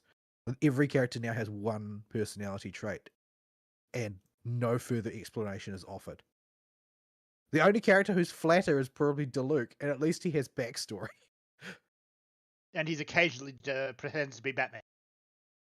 Yeah, well, I mean, that is his backstory, right? That is basically his backstory, yeah. But Wine you and learn you learn more about Diluc as a character in Varka's character story than you do about Varka. That's disappointing. But that's not a high bar, since you don't learn anything about Varka in his character story. Everything about it is just like the whole patch is a masterclass in, bing bing wahoo with no substance. It's all a bit tragic. I don't know, but they just seem to release a patch like this now and again, where there's just nothing there. I don't know why. It's if they had not been trying to hype Varka, then I would have just, oh well, yeah. But the fact that they actually thought it was worth hyping him to the extent that they have, while actually not putting any substance behind it, like, it's kind of perplexing to me. Like, you have hard enough trouble getting, doing numbers on male characters as it is. You could have at least made him interesting, but he's dull as ditchwater to play on top of everything else. It's very, very strange how little effort they put in. I can't help but wonder if his kid is just like, oh, at one point we were going to put this guy on the standard banner, and then we thought, well, maybe we can, we can big him up a bit more than that and get some revenue. So we'll put somebody else on the standard banner instead. Most people think it's going to be the cryo guy. What's his name? Vice captain of the 4th company or whoever. That just seems like another flat character that we never see or hear from, because he just shows up and kills some wild hunt, and then that's it, I guess. I don't know. Like, they just put very little effort into this sort of corollary writing. All of their effort went into the main plot, and the main plot was good. They did a good job of that one. It's just, it makes everything else seem worse by comparison, with so little effort went into it. So yeah, I don't know. It was, the event is all like pure Quill fan service. Like, it's just designed to be member berries from start to finish, but it's not good member berries. It's sort of like, rather than being a genuine revisitation of old people and places from the game's history, it is like you are literally visiting the member berries version of them. That is to say, the one-note, one-dimensional, flanderized version of each of those characters is who arrives on set. Like, you don't really get to spend any time with them. And then, to cap it all off, they make you repeat the worst boss battle in the game. Ugh. Like, why? You could have taken this opportunity to remake that fight into something really good that people don't resent doing with all of their body and soul. But no, Storm Terror's lair is still Storm Terror's lair. except they've given Stormterror a gajillion hit points and given you the most scuffed team ever to be given to a player to use. Where basically all that it demonstrates is the fact that Varka's sheer numbers are so high above 1.0 that the 1.0 characters are practically unusable by comparison. The official scene almost made up for all of it, though. The official scene almost made up for it, yes, but it's still exactly what I said it was. It's the Flanderized version of Fischl, where she's just comic relief. No explanation of who Fischl is. Just, oh, we'll make fun of Fischl again. This is Fischl. She is Chuny. There is nothing else. And you can get away with it because Fischl is adorable, but that doesn't deepen her character in any way. You don't have a better understanding of her, the character that she is, or the things that she is interested in, or the things that she wants, or anything like that. You learn nothing about Fischl. You just see, oh, we'll do a Fischl gag now because we did a Mona gag in the last room. It's just uninspired, really uninspired. And considering it's supposed to be the main event for the whole patch, it's just really, really lacking. It didn't need to be like this. That's the thing. Where is all that dev time going? Because they didn't put it into this patch. I mean, what's interesting to me about the patch is they clearly spent a lot of time constructing something here. It really seems like just the overall. Don't forget that Alice. I can't remember whether it was Alice or Nicole. They literally made a joke about reusing assets in those words. Yeah, it's just like there were cutscenes here that took effort to make. I don't know if they phoned up the ZZZ team or whatever to crank them out in time. Those poor guys finding more ways to get over work. But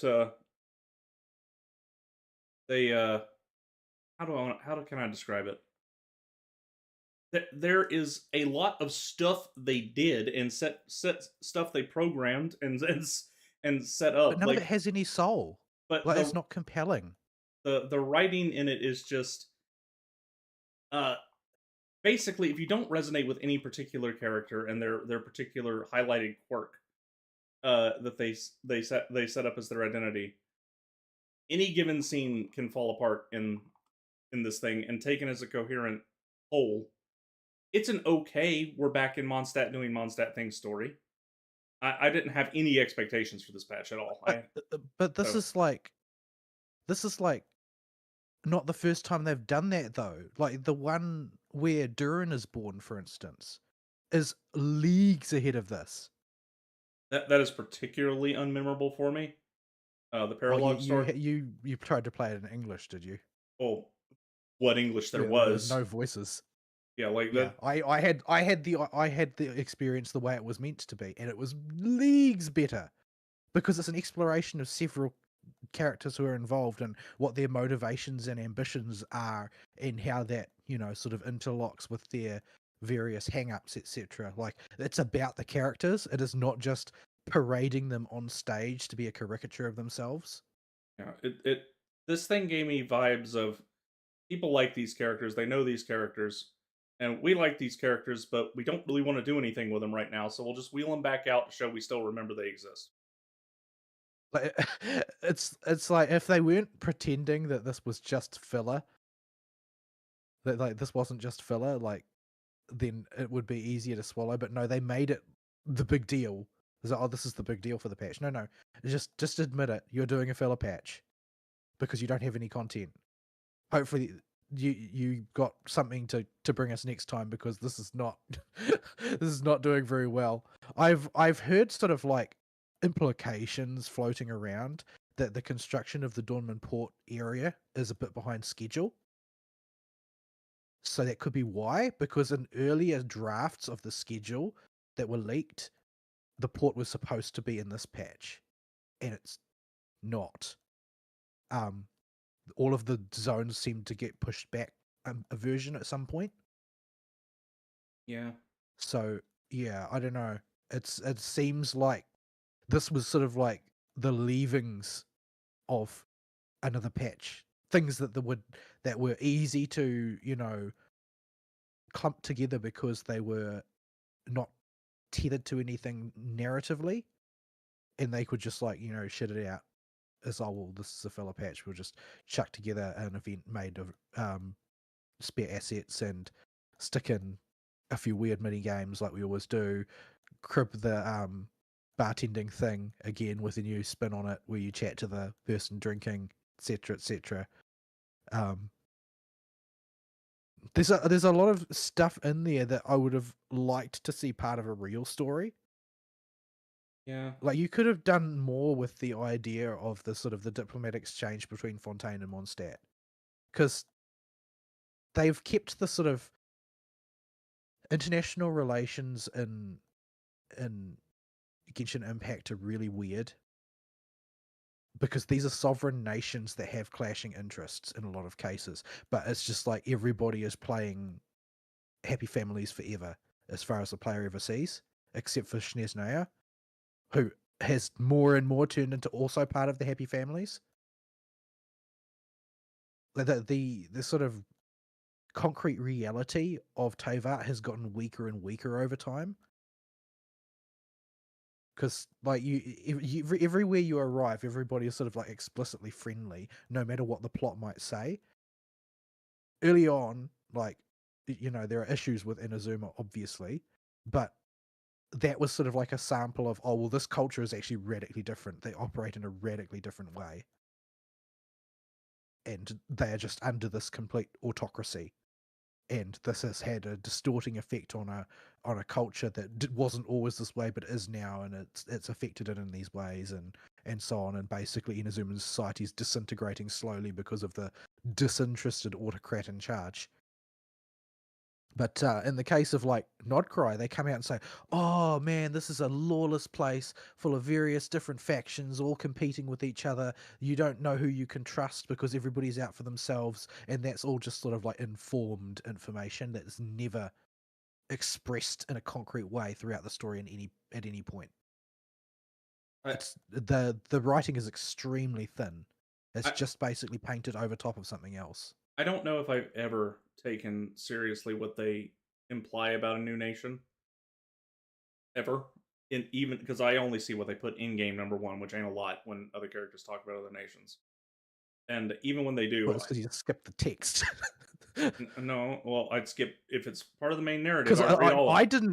I didn't watch. There's not. Well, actually, they don't do any marketing for regions. They just do like flybys. There's no information that you're missing that I've got. Period. End.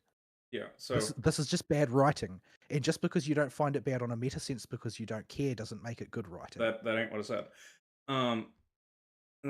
I do not trust them when they say anything about a nation, because it's never ever turns out to be the case.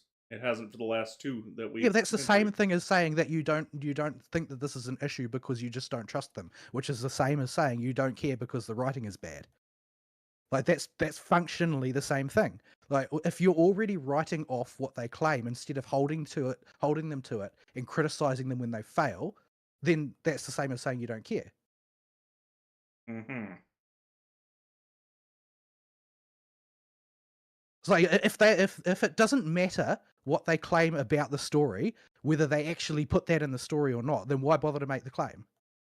That's nonsense. I am saying that their previews of the new regions are not worth putting in the game to begin with because they are never correct. Well, I'm not talking about a preview. This is the first thing they tell you when you are there in Nodcry. This is how they brief you on the area you've just arrived in when they're telling you about what it's like. Except it's not like that anywhere. And they periodically will try and draw it back in. Like when you first encounter Nefer, they try and persuade you she's extremely mercenary, and that falls apart instantly.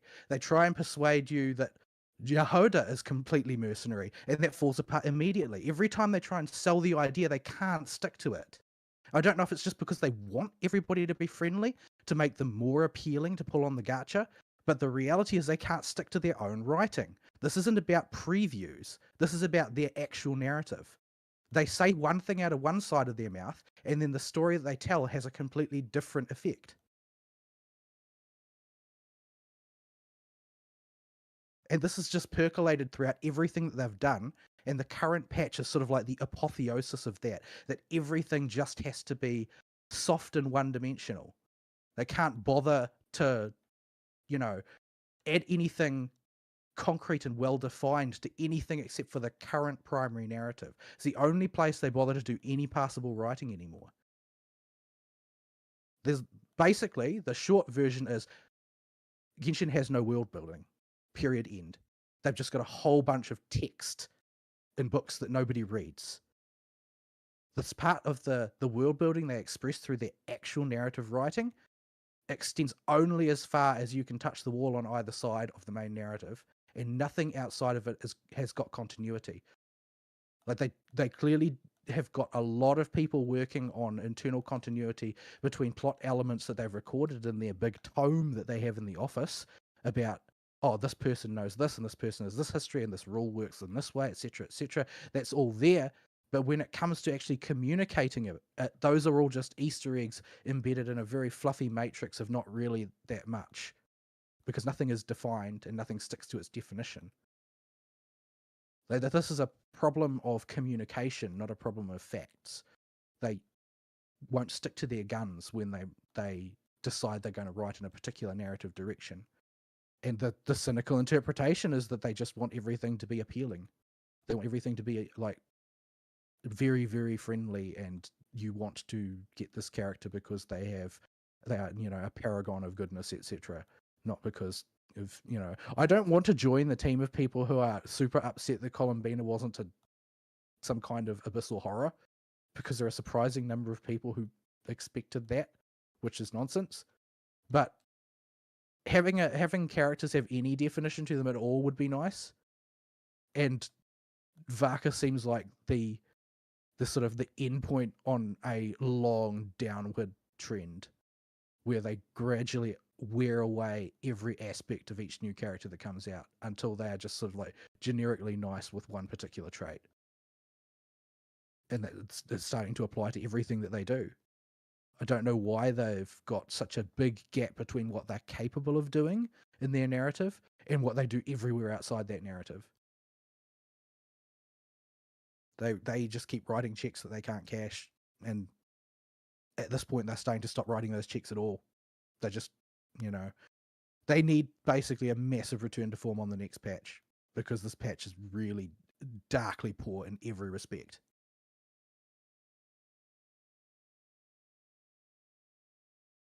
I really can't think of anything good about it, to be totally honest, other than production values are high. But high production values don't mean anything if there's literally no soul to the writing. It doesn't. There's a certain argument that needs to be made for returning home, where returning home needs to feel like home, but it doesn't. Like, Mondstadt doesn't feel like a place this time around. It just feels like a carnival game where everybody's their one-dimensional version of themselves. And when they include, a few cameos here and there, for some reason there's like a disproportionate number of Emily cameos in this patch. It's like they remembered that she's a character or something and are now just trying to jam her in. Like, there is like at least 3 distinct times that she appears in different contexts in this patch. Once in the drinking game, once at the flower shop, once in Liyue for some reason, because she just apparently teleported to Liyue at some point.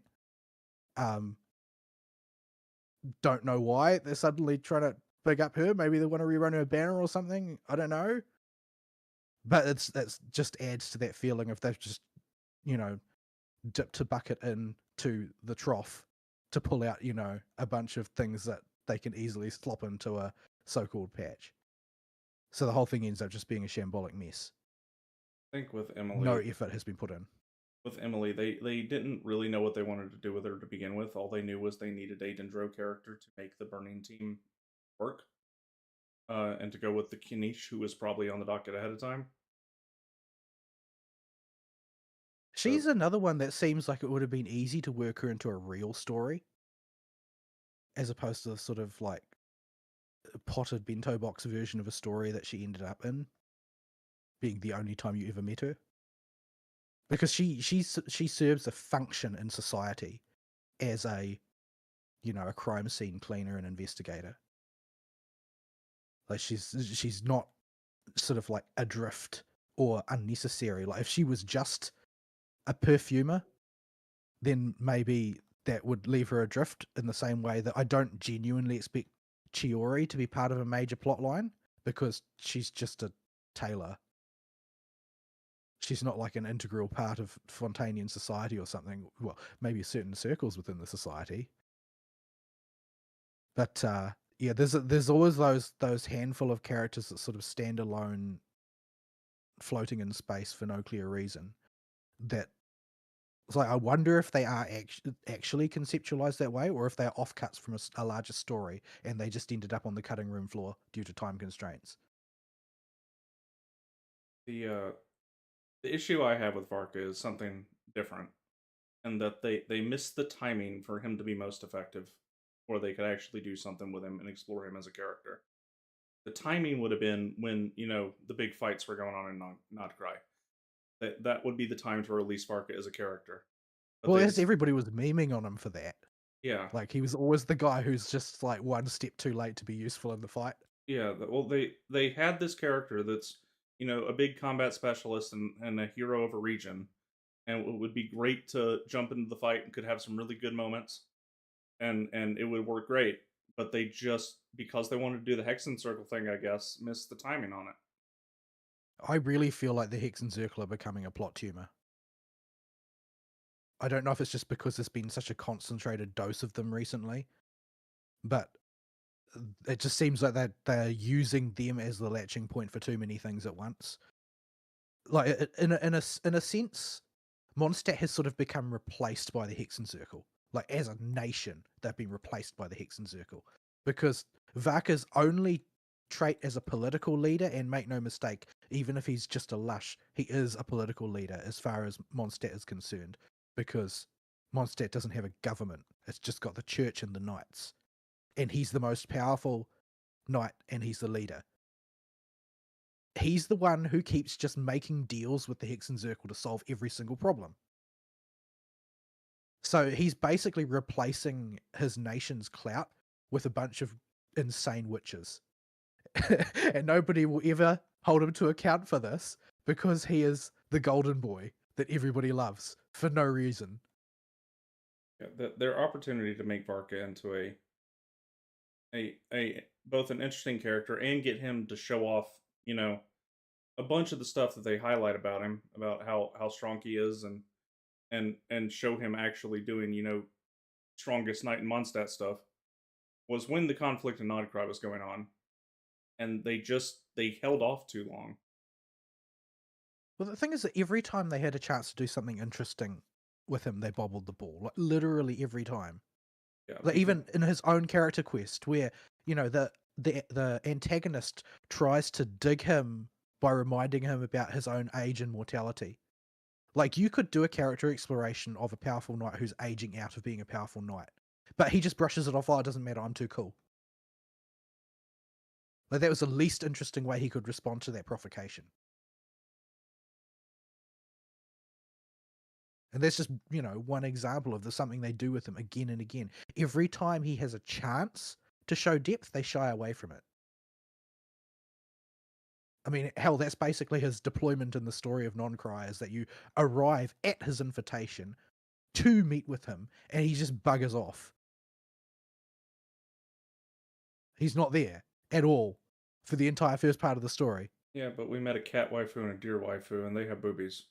We need to sell them. I mean, that's the question, though, right? Is that really the reason? That could be the reason.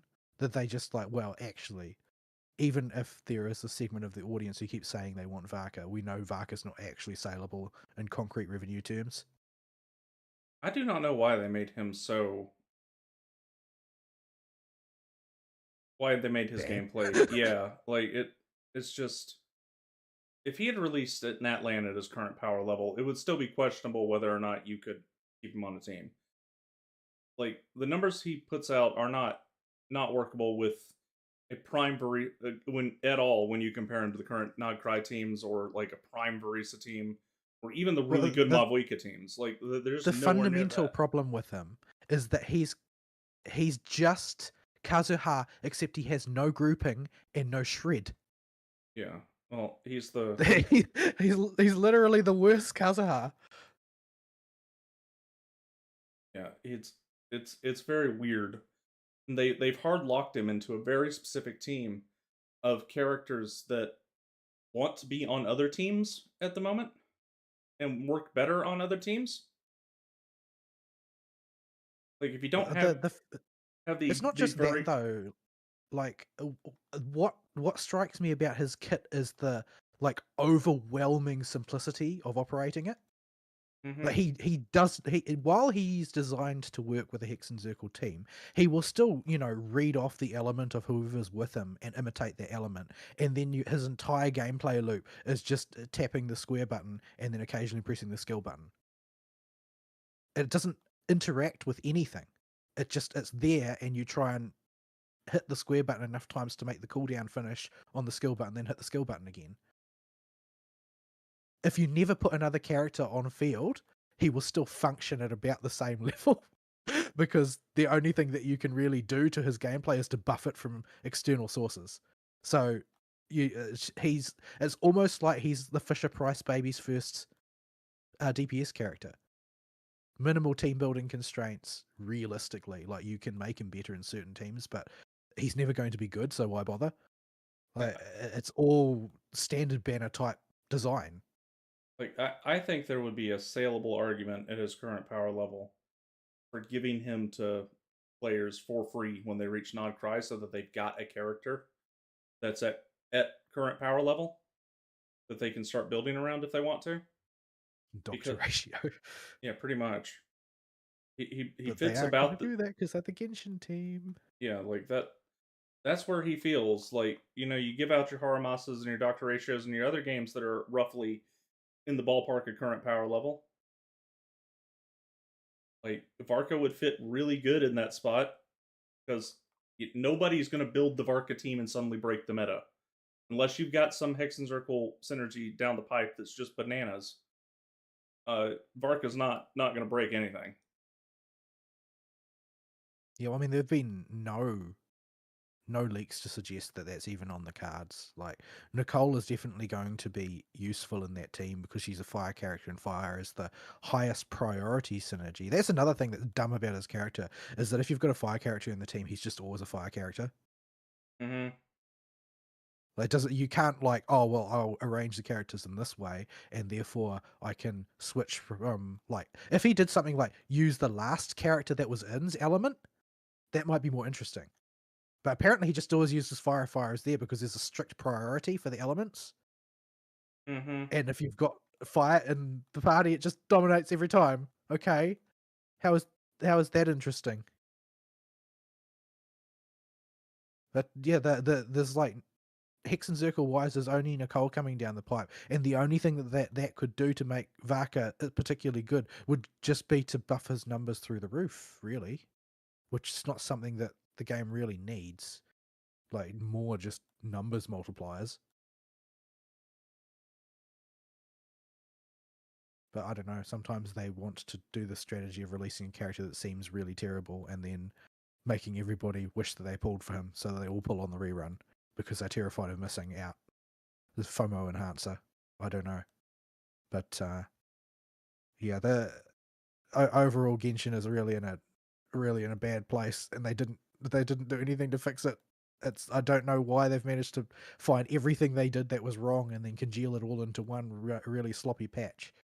But it's not like I actively hated it, but everything was like full of cracks and seams. Like, you just slapped this together, didn't you? It's just all, it's not cohesive as a story or a package or anything like that. We are finally getting some resolution to the Glory and Godwin story, at least. Very, very slowly. But it's not particularly groundbreaking. It's just sort of a novelty.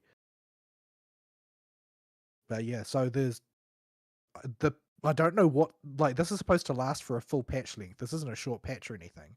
Like, both Star Rail and ZZZ have short patches on the docket for when things are really, really dry. But Genshin don't, and this isn't one of them, and there's like several weeks worth of no content. So if you are ever going to put Genshin on the shelf or go back and do old content, now is the time to do it, because there is nothing going on at the forefront whatsoever. I think that's why I wasn't as negative about this patch, because I'm already was planning on putting Genshin on rest, and was basically doing the current patch and then gonna hang it up. And Like, you said that the whatchamacallit, the Fontaine Research Institute was like the low point of world but questing it's for it's Fontaine. still good. I did it immediately after doing the main story and event for the current patch, and I enjoyed it more. Yeah, it's still good. It's just Everybody involved in that quest is completely balmy. yeah, like everything in Fontaine is stellar. Fontaine was a great region. I don't know, maybe we just missed that patch that was the Varka patch in Fontaine. Possible, because we have all this content. We functionally came back at the very end, right before Petrichor got released, of Fontaine, and so we had all of this content. Not never mind that we were still playing catch up with all the older zones too, because we were fucking like Liyue. But we had all of that content up front, and I imagine we get a similar experience in Natland because we'd have like Ochkanatlan, and the main story wouldn't be nearly as good as Fontaine's, but we'd have Ochkanatlan, we'd have the volcano, we have Risa's story quest, and a few of the other tribal quests that were really good. Like we would have that there too. I'm not sure with the current release cadence we'd have that with Not Cry. Yeah, people keep talking about, oh, there's actually the release cadence lines up like this compared to previous ones, and that makes it better. It's not actually missing anything. But it's like, well, I mean, you could say that, but like if you're talking about just sheer area, Natlan is massive compared to Nodcry. Yeah, we And had you can almost count Oshka Natlan as a separate continent. You can almost count inside the volcano and outside the volcano as separate continents. Like that is a massive amount of content. Like you can spend like all afternoon just doing stuff inside the volcano in Natlan yeah, and not run out. it's a multi-day project to clear the volcano. Fern hasn't gotten inside the volcano yet. I have not, because that is an investment of time in there. But there And is Calga. it really does sort of harken back to the best traditions of like adventuring in games like this. That's the sensation you get from it. Whereas basically Nodcry zones are just a list of bullet points to clear functionally. There's not really anything going on there intrinsically. There's the beginnings of it. Like there's a sort of an interesting synthetic storyline in the new zone of Nodcry where all of the various major world quests tie together in various ways to tell a greater narrative, but it's very, very loose and hard to pick up on, and you can miss it entirely because they're not prerequisites to each other. So it's not very ideally assembled. But even that's sort of like the content therein doesn't rise to the level of Oshkanatlan, much less the way Oshkanatlan and the volcano and that play into each other. And that whole sort of continuous external story being told basically from the moment that you meet Little One, that story begins and it carries through all the way. There's not really an equivalent for Not a Cry. There's just a bunch of stuff that's happened in various places, and you can find a through line if you look for one, but it's kind of vague. It's not well defined. Like you finish the Reed Miller story, and you know that girl that you meet when you're infiltrating the design bureau the first time. I think that's where it was. she just disappears from the plot. Like, even though her grand ambition is to find the treasure, you complete the whole treasure plot line and you never see her again in the entire second half of it. Like, she's just gone. Doesn't figure. Period, end. This is left on the cutting room floor, I guess. Yeah, I'm feeling safer and safer blaming Millie Astro Wonderland for just the lack of raw stuff that we've got, and I wonder how much of the dev team's attention is pulled over to it too. Yeah, I don't know what it is that the devs do with Millie Astro Wonderland, because most of it is just exporting assets from the primary game over to there. But presumably it's got a lot of infrastructure work that needs to be laid down. Mm-hmm. So maybe they just don't have the raw engineering support to do very much at the sort of pace that they were before. But I don't know. That's not really a good enough excuse to deal with the fact that it's just been writing gaff after writing gaff, unless they just feel like they're being straitjacketed by not being able to execute on previous plans they've been made. So they have to just trim things until everything starts to feel superficial. But that's all purely speculative. We can't really say anything sure about, other than the fact that, you know, the quality overall of Hang on. the product. Hold up. We have the server doing what it do at showtime. Let me just for absolutely no reason. hang on. They move the button.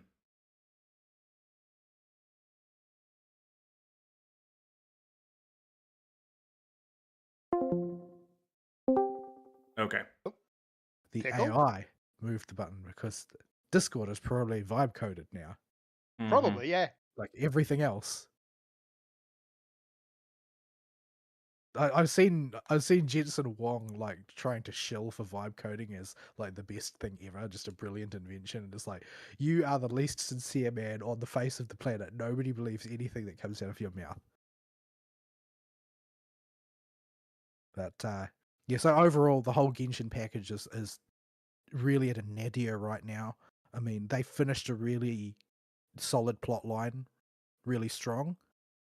They had, you know, they got their power of friendship moment. They got their big sort of culmination of a boss fight. They got their pathos because of the sacrifices involved, etc., etc. They executed on all of that pretty well, and it's sort of like they just ran out of gas at that point. There's nothing left in the tank, so the next patch is complete dog water. It's a bunch of disconnected stuff that doesn't really make any sense and isn't realized in any real depth. But yeah, the rumors were always about Dornmanport being the next location, and that it should have come out this patch and didn't. But regardless, that's probably where things will head next. So they've officially drip marketed Linnea, and as it happens, all of her materials aren't in the game yet. So, except for the fact that she uses Fatui warrants again. I mean, So this will be like my 5th time farming Fatui warrants. there are ley lines. I'm always swimming. I'm swimming in Fatui warrants right now because I just do ley lines when I don't know what to do. Well, the thing is, I do them as well, but that's not enough because every single character that I've built has used Fatui warrants. Was at least you were building Nailu Bloom. You didn't build Nefer Bloom. Yeah, I didn't have to get Nefer. And you didn't get or build Zubai. Did she use warrants too? Inexplicably, I believe she does. Like, she uses Liyue materials, except I think she also used Fatui warrants on top of that. But yeah, there's Fatui warrants again for Linnea. She looks cute. She's a Fae character. Aside from Fischl and Bennett, she's the only other explicitly the Adventurers Guild aligned character in the game. She's sort of like she's a biologist. She's a wildlife advisor to the Adventurers Guild. She basically does research on wildlife and then gives the information to the Adventurers Guild. But yeah, she's off-field geo Lunar Crystallize, Enhancer, etc., etc. Very much designed like a Scofier. You couldn't slide a cigarette paper between their kits, except that you are able to use, if you really want to, Linnea as an on-field Geo-Nuker. Really, it wouldn't advise it, but it can be done based on her current kit layout. But yeah, if you have a Lunar Crystallized team at all, or want to turn a Navia or Heaven Forbidden Ningguang into a primary geo damage deal and a Lunar Crystallize team, then Linnea is sort of like the enabler to make that real as opposed to a meme, because she's going to add the extra punch that team needs. She adds a sort of a consistency that you won't find just sort of like arbitrarily attaching Columbina to one of those characters. Though I haven't seen anybody talk about numbers for these, but I don't usually see those until quite late because the Genshin ones tend to be more volatile than average. So yeah, but she's going to be a single character in the single character patch. There's not any other character releasing alongside her in the next patch. So yeah, we'll just see how that one goes. Other than that, there's not really much news coming out of Genshin for its future, other than, new zone, new character, in theory, next patch. But there's a long time in between now and then, because I don't think there's really anything happening. I don't know, maybe I'm forgetting something and there's going to be some really awesome event coming out, but I don't think so. That would be wanting too much. Anyway, moving on. ZZZ did nothing this week because they're in a beat week as well. The big promo this week, of course, was the Angels of Delusion live stream, quote unquote, which I didn't watch because I would have ended up watching it in English. I didn't check to see if the Japanese one had subtitles. If indeed there is one, I didn't even look into it. But yeah, there's not really anything happening in the game as such, except the new set of cinema dates, basically. Already came out. Well, I mean, yeah, but everybody's played her because they actually let you play them in the story. So, people are certainly posting their damage per screenshot for her, because apparently it's quite simple to get well into the millions on her anomaly damage without much effort. And lots of people are using her to sort of blindly normal spam Vesper into the ground, where previously it required you to actually play the game, because she's so hard countered and Arya is so shielded right now that you can basically not interact with the fight and still win. Really don't want them to get into the shield territory this hard. I really hope they abandon. But yeah, I ended up pulling Suna because I was quite frustrated at being unable to interact with the fight archetype, if you want to think of a particular type of boss fight as an archetype that was being presented by Vesper. There was like no combination of characters I could put together that would stand a reasonable shot unless I just ignored the mechanics entirely and optimized doing it with Yashinguang, which I didn't want to do because it would ruin one of my other teams. So I pulled Suna, basically telling myself that, well, another general purpose support can't possibly be a bad thing, right? And it worked out. I was able to use a Alice Hypercarry team to get about a reasonable score on that. I think I crossed the threshold by about 8,000 points or something. I think I got like 28,000 or 24,000 or something. Managed to get through it. Not a perfect fit. Will be a better fit with Ningguang, since the core skills will actually activate in that case, and I won't be sort of like overkilling anomaly gen as opposed to damage, which is what happens when you combine Suna and Yuzuha. So that will provide Alice with an alternative single on-field anomaly shell to be used for things that are not physical resistant. So yeah, that worked out for me more or lessly. got a bit bruised by the gacha, but it didn't cost me everything, and I didn't go for the W engine to begin with, because it seems like Kaboom the Cannon just works really well on her. Because Yeah. you just basically need to have your EX skill on tap, and Kaboom the Cannon gives you a little bit of buffs and the energy region you need to get there. Yeah, basically, as long as when you flip to her, you got the bar is purple. I had difficulty keeping that bar from being full, actually. Yeah. But yeah, her W engine is certainly powerful, but it's not needful to make her function. So yeah, maybe on a rerun if I decide that I really like that particular shell. But otherwise, I'll be focused on Nangong going forward. Her kit has changed quite a bit, basically to make it too scuffed to use with Miyabi, but work with other anomaly characters. Like everything in design for anomaly and anomaly adjacent characters has been all designed to ensure that Miyabi doesn't return to the reigning spot. Like it's becoming very conspicuous at this point. Like it used to be that Nangong's kit could generate quite a bit of polarity disorder, but then it would have made Miyabi super cracked, since polarity disorder, unlike a bloom, counts for her resource gen. Like I firmly believe that the reason a bloom exists at all is because they wanted to give big bursts of damage to anomaly, but they didn't want it to affect Miyabi's resource regen. And so that's where we are today. So a lot of the polarity in Nangong's kit has been changed into a bloom, and poor Vivian's uniqueness has been farmed out to even more characters. So, condolences to Vivian. She'll get if she gets too far behind, I'd say she's an upper candidate for some love from the whatchamacallit system.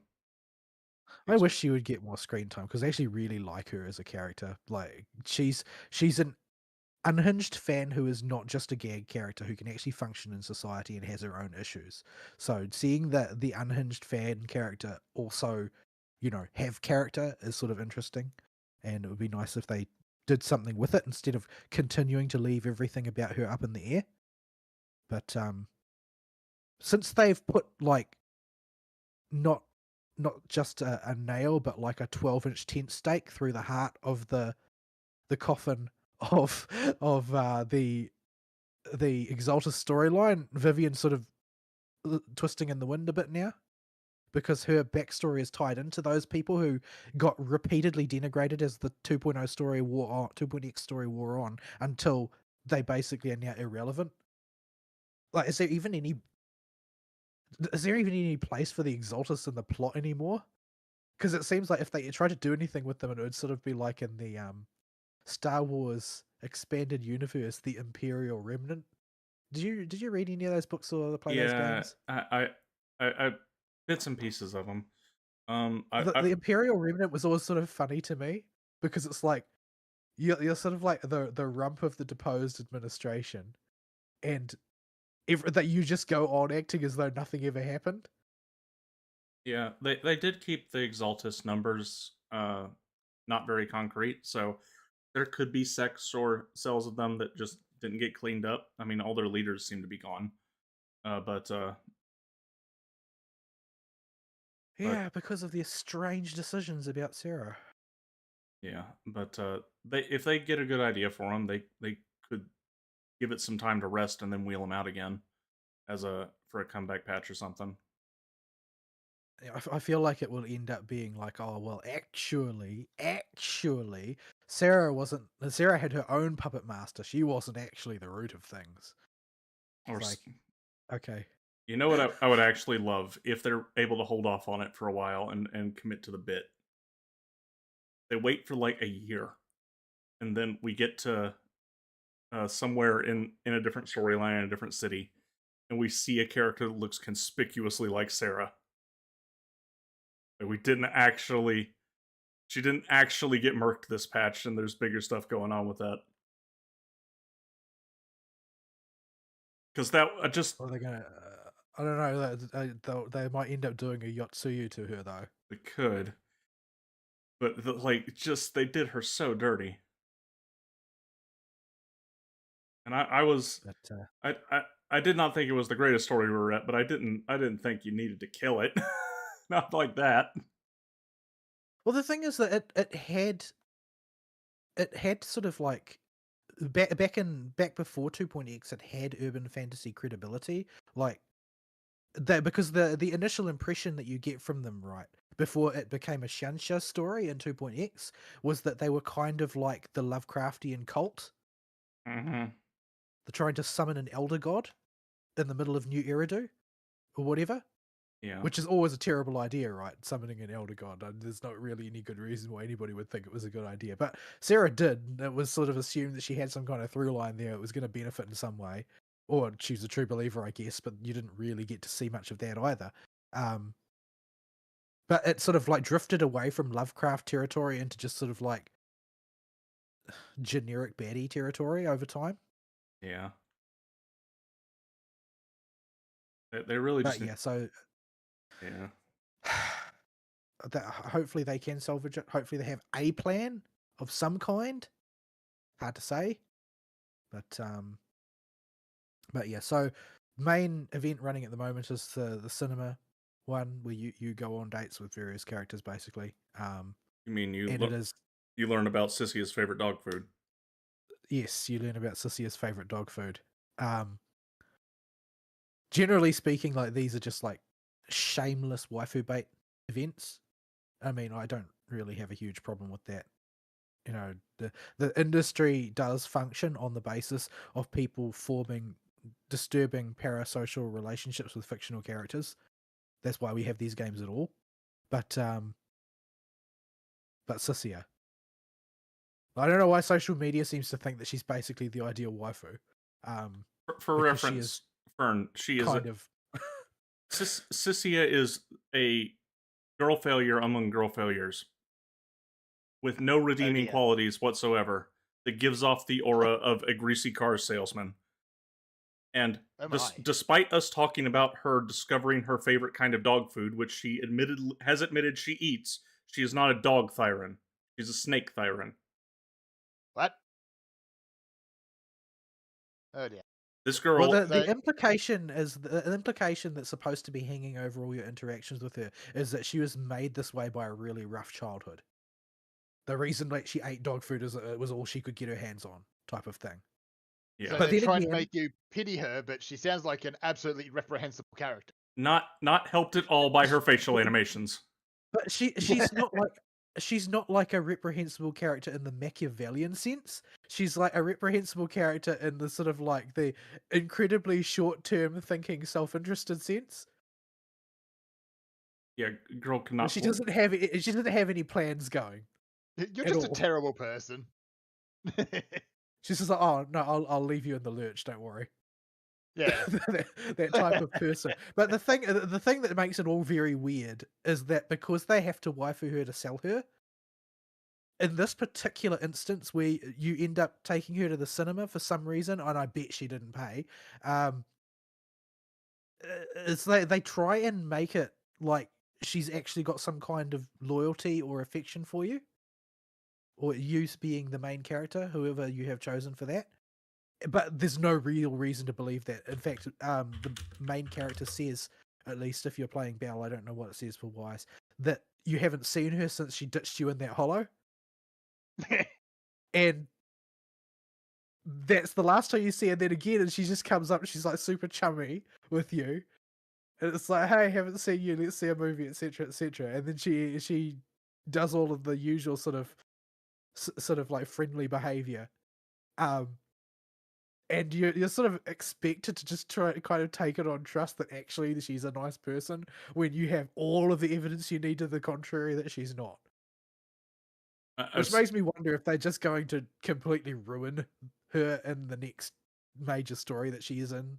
Like, just make her like a generic, sympathetic character for the hard luck background.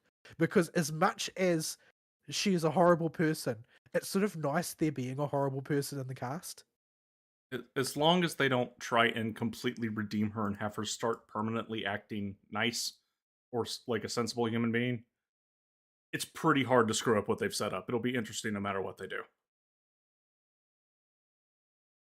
Yes, I was made sort of leery of it because of the whole waifuification that they did in the cinema scene, where she just sort of acts like she's super loyal to you. Fern, I've sent you a There's no reason to picture believe why. to enlighten you as to who the heck we're talking about. They give you a bit more context.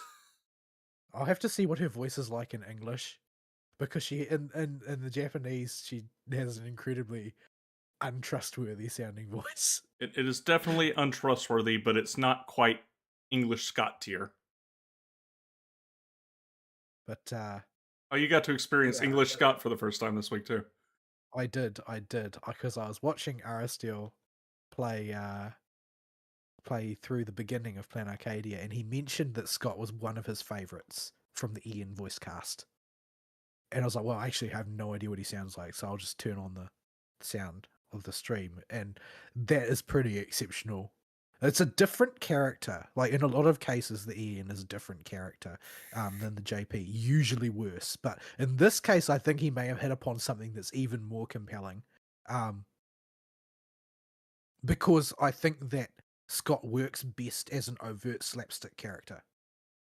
And in the Japanese, he's not quite. A slapstick comedy in Japan is envisioned differently to the way it is in the West, and Scott is not a slapstick character because the physical comedy is usually a two-person dealie in Japan, much like crosstalk style comedy is. But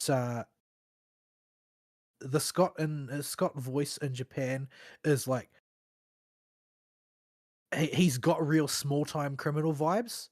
Like he's takes himself very seriously, and he sounds like a person who is a serious villain, except that he's just got a very petty, small time attitude to everything. He's just convinced he's going to make it big if he keeps being evil enough, type of thing. He doesn't come out the gate seeming like a clown. It emerges over time that he's a clown in the JP, which means that in the first appearance that he makes, he seems like a really credible villain initially, and then his lack of credibility starts to show through later. But because once you know him, that no longer matters, the impact is sort of lost after that point.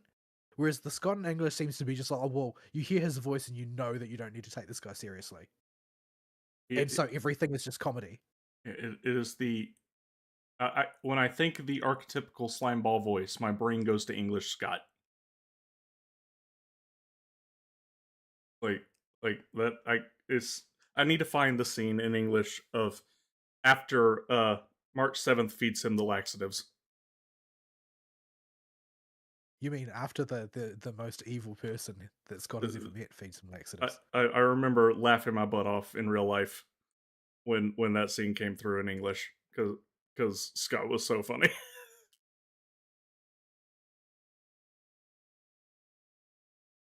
I did very much enjoy that scene, although I also enjoyed the one where you win the battle against him by having Silverwolf blackmail him with his browser history. Yeah. That the March 7th laxative one just sticks in my mind because it was so good. I vaguely remember the other ones, and I remember liking them, but that was the one that stuck.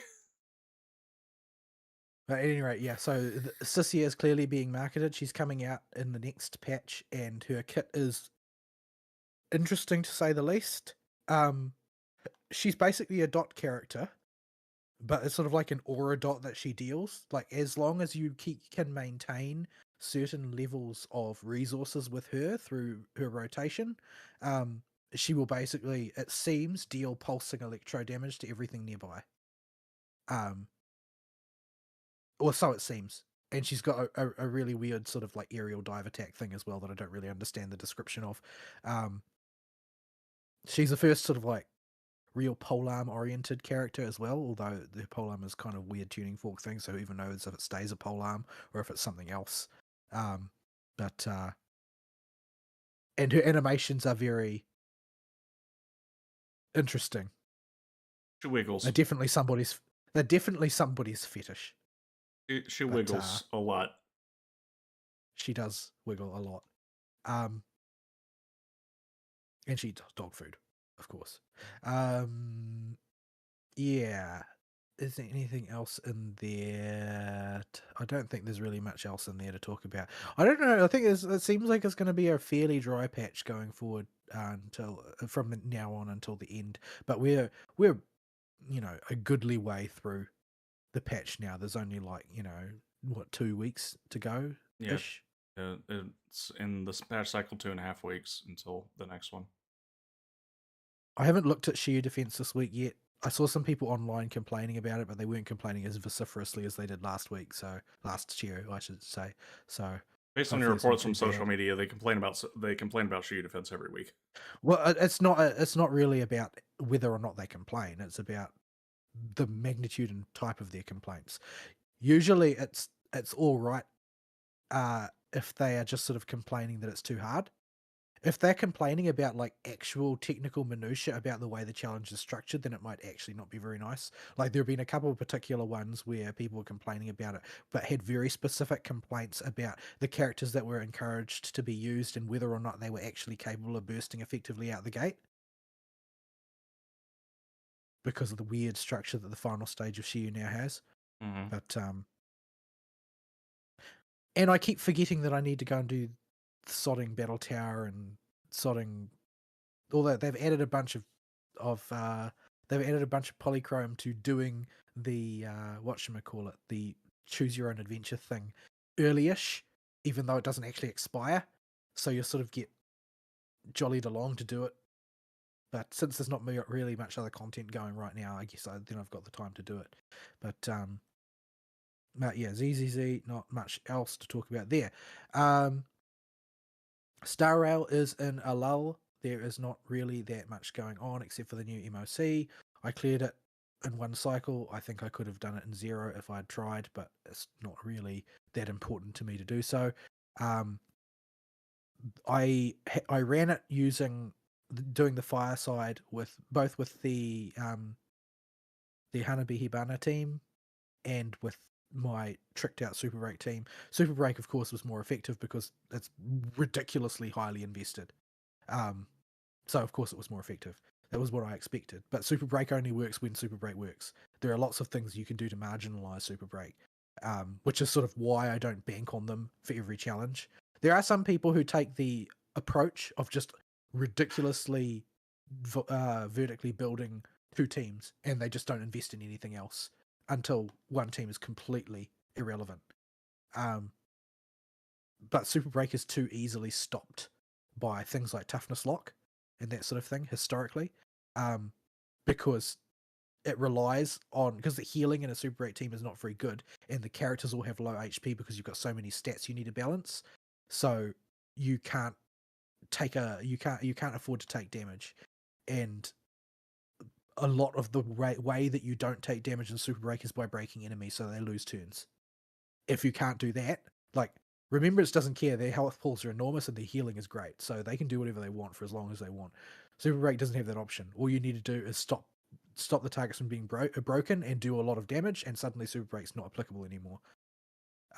So that's why even though they're my favorite team and I invested in them heavily, I'm not going to go too far. And I did build the Proto Elation team. The optimal number for Elation characters in a Sparksy team is 3.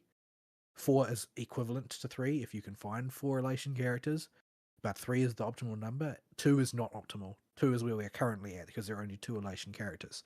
So it's a team that is not operating at full capacity. However, it still performed excellently given the incredibly bad gear that I've got. I managed to get, I think, a piece of gear which had speed on it for every slot for Yaguang, but I didn't get a single speed roll on any of those stats, I don't think. I got a lot of flat defense. And Sparksy was a similar case. I don't have a single crit damage piece on her at all. Not even one. 0 stats and crit damage. Because I just couldn't get any at all. Do be that way. So, see, that me and Arya's Drive Disc 6 fighting this week and had that experience.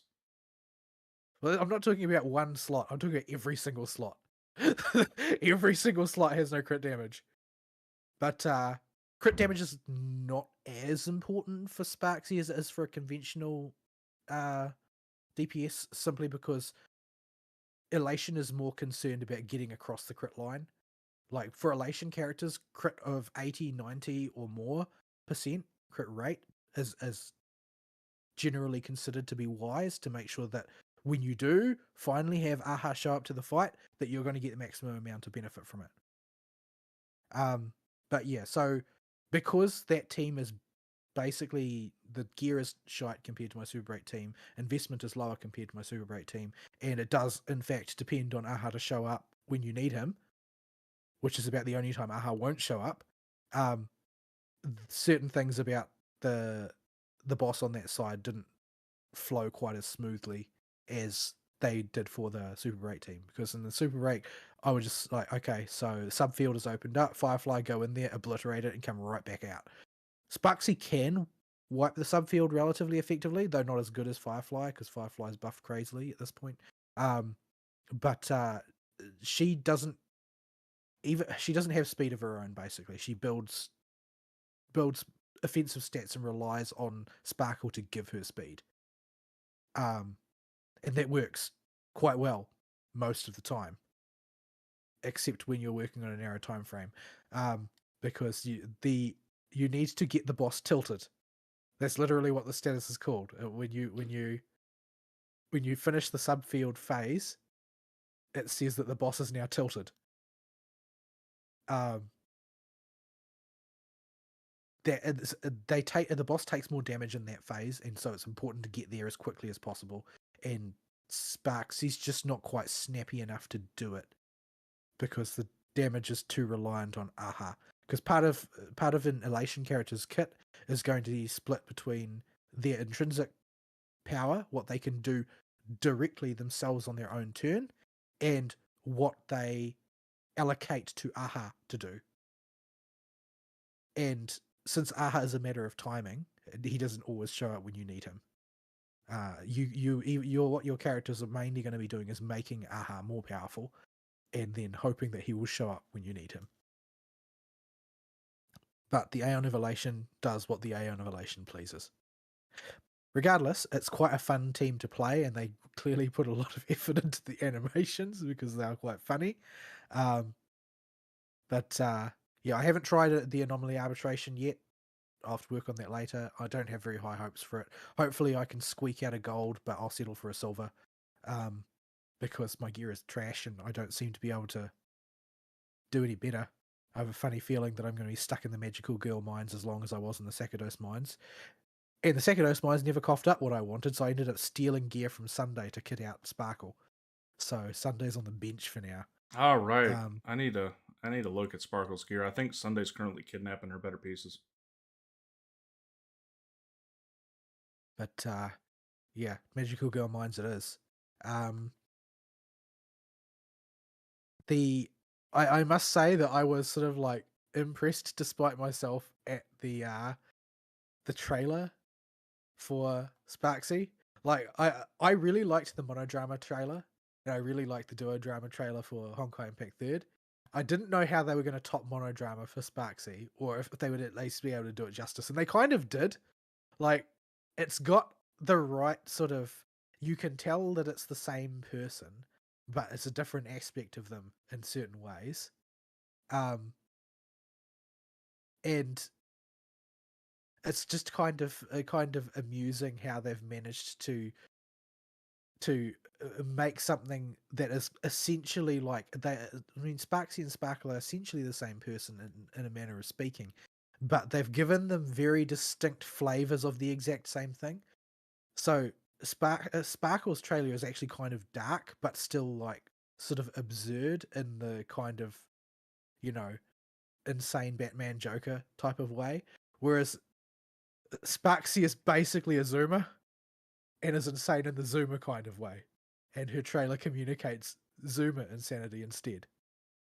And also, ultimately, most of the trailers are focused on making the character they're selling seem kind of badass. Sparksy's just mainly makes her seem like a Zoomer. and it's kind of quaint how they've done that. Like it's a really great trailer. I think it's one of the best ones that they've done, but it doesn't work outside of the context of Sparkle. Like watching the two trailers side by side, it gives you a really good window into the character, the way that they're being portrayed. But yeah, as far as Planet Arcadia generally is gone, I've made more inroads. I still haven't got everything because there's a lot of stuff in Planet Arcadia scattered all over the place. I'm still missing heaps of things, and still lots of chests to find. Lots of obnoxious platforming challenges to do, etc. But it's making its way along. Closed beta for Star Rail's next version has been having ups and downs, and it's devolved into people don't even care anymore about Ashvale because there's been so many much conflicting information about what he's capable of, because they keep radically changing his kit every CBT. The balance has been all over the map, and people are like actively spreading disinformation now because apparently that's just something people like to do. But I think in the end, Ashvale's just going to come down as a solid character who doesn't destroy the meta. The various versions of him in previous closed beta tests have been potentially meta destroying, and there have also been versions of him that were incredibly gutless. But people would always talking about it in the context that every character has to be a hyper carry if they do damage. That's not the case. I'm sorry, some characters are just made to be sub DPSs. Ashvale's intention looks to me like he was intended to be a sub DPS. So saying that he's not the perfect zero cycling hyper carry when he was designed to be a sub DPS is like, well, I mean, this isn't a real criticism. I'm sorry. Being that 4.1 is going to be a intentionally short patch, I'm wondering what they're actually going to put in it. But I'm expecting it not to be that much. There's probably just going to be a chapter of the main story and not a great deal else. But I think that they are probably also going to deploy the new version of Simulated Universe, which is an Elation themed one. There's a whole bunch of new sort of UI bits and pieces that have been leaked, but it's not really clear exactly how it all goes together. But it's just going to be a variation on a theme. I'm sure that's what they usually do. Moving on to the Woowa. Not a great deal this past week to do in Woowa that's new. Ari has now had a chance to play the story, so we can finally talk a bit about it. Not enough to spoil Fern, but I thought that it was quite good, and I was really blown away by the cinematography, especially in the more casual scenes. Like, it's easy to do great cinematography in a climactic scene, but the way they did like the scene where Luke and Lucilla have a meeting, I thought was done really well. Like, there's lots of incidental animation taking place. That's what I commented when I made a post about it in the video game channel or wherever, or the mobile game channel. Like, just the generic cinematography with their letterboxing has just gotten way better. I was thinking specifically of the scene where Luke is standing just talking to Rover in the lab. Like, they just have got that nailed down now. It just looks like they've figured it out and have everything flowing real nice. Yeah, I liked a lot of the little sort of classic cinematic touches they did in that conversation between Luke and Lucilla, where like there are people in the background who they walk by the table, they recognize Lucilla, and they wave at her, and Lucilla waves back without breaking conversation. That type of thing, where Luke brings up her position, and the camera cuts to her ID, clipped to her outfit, little things like that. That's like that's classic cinema stuff, as opposed to conventional video game stuff. Genshin could literally never. Yeah, well, I mean, there is a lot that you just can't do with Genshin and Star Rail, particularly because of how close to the base Unity engine they operate on. Mm-hmm. Like the base engine, I think is. Did they break away from Unity for Star Rail and go to Unreal? I don't remember. I have no idea. Okay, but they're closer to the base version of their respective engines, whereas Woo was extensively modified, and it's enabled them to do a lot of things. And it seems like getting to that position where they can do really high quality cinematography seems to have been an ambition of theirs throughout the development of the game, and they're really making good inroads there. There's a lot more of the sort of like downtime scenes, as it were, that bear more resemblance to what you would see in a movie as opposed to what you see in a video game, as they're less pragmatic and more artistic. They've been But they've been experimenting with letterboxing to enhance the cinematography effect a lot this patch. there's been a lot of whinging about that, but it's like you can just go to the options and turn it off. Why are you complaining? But they really seem to find their feet with it this story, I think, and used it to maximum effect. And getting the framing just right in pretty much every scene. Like, this is clearly what they were working towards with it, and why they introduced it in the first place, just to make casual scenes like this focus better. Yeah, they even did the sort of the classic video game schlock really well, like the villain scene at the end, which is just like absolutely chewing the scenery non-stop.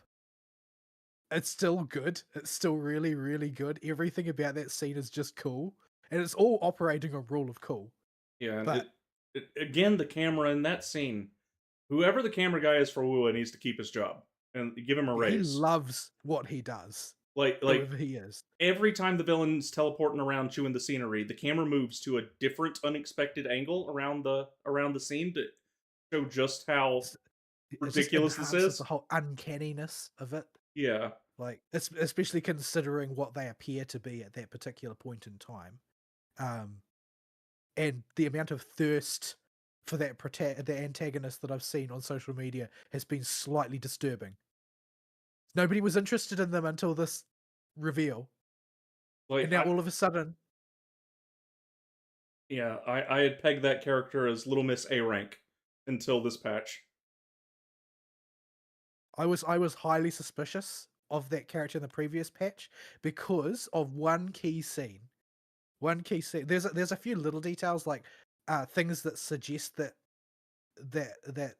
Ameth is visible to them, but the thing that really is the hand tipping thing is what should I call it? The jibgasm pose.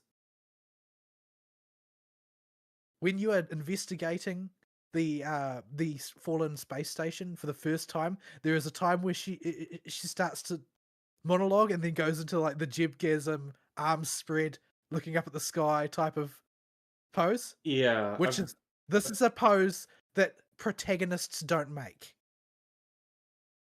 Yeah. Yeah, she did do something like that, didn't she? Like, have you ever seen a good guy do that?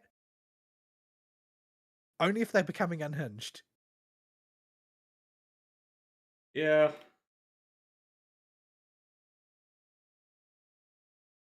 But yeah, as soon as people found out it was a villain, all of a sudden, like, the thirst limiters are off.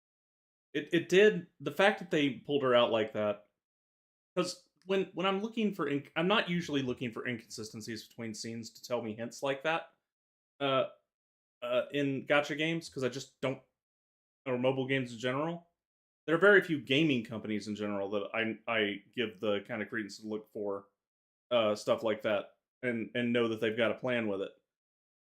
But this has upped my attentiveness level in future patches. The fact that they went this route, because the whole reason I pegged her as Little Miss A rank is because I wasn't looking for that kind of stuff to begin with.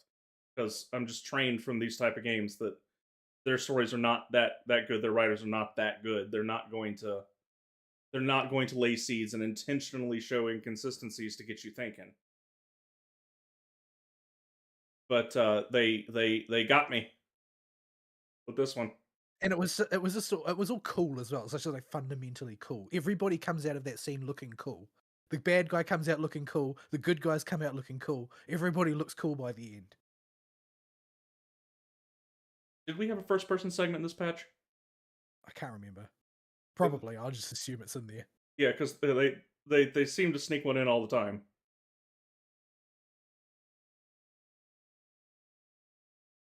But yeah, it was just it was a great little story. It was short, but it was very well presented. Yeah, I think Luke's way of playing therapist was really nice. I think it was a needful thing that it would have been really it would have been really jarring if the next chapter had continued as though, basically nothing happened in the previous chapter type of thing, yeah, which is what I was worried would happen, because it's clear that the events of the previous chapter should have left like brutal emotional scars. I can understand, ladies, why you're thirst posting for Luke. I assume you are because, I mean, if you have two X chromosomes, why wouldn't you? He's perfect. But it's it just did really really good with Luke and his character going through it, and everything looked good the whole way through. And not while we did get revelations this patch and hints of future stuff coming, it does not feel uh like we moved very much. It was all needful stuff that needed to happen, but the fact that they were able to do this with a patch like this is genuinely impressive.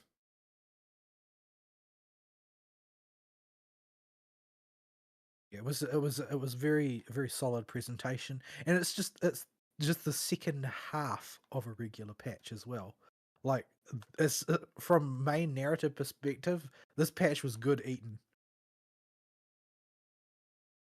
Yeah. But yeah, Fern, you on the so boat yet? overall, that was great. Oh, is Fern still connected? Is he still here? I don't even know. Yeah, I'm still Sure, he here. turned his mic off. Maybe he swallowed his mic. No. But yeah, so the story's doing good.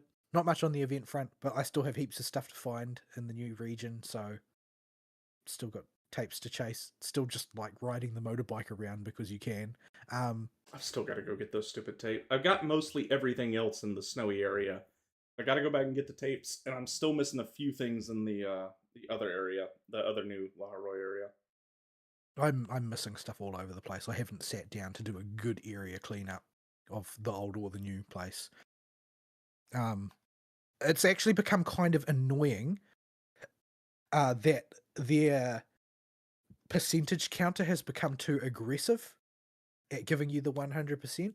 Yeah, Because I should not be finding stuff that I didn't get every 10 steps if I'm already on 100% for a zone. yeah. So I get that you can go too much the other way. Like, I'm not going back to Dragonspine to get that last couple of percent. I'm sorry.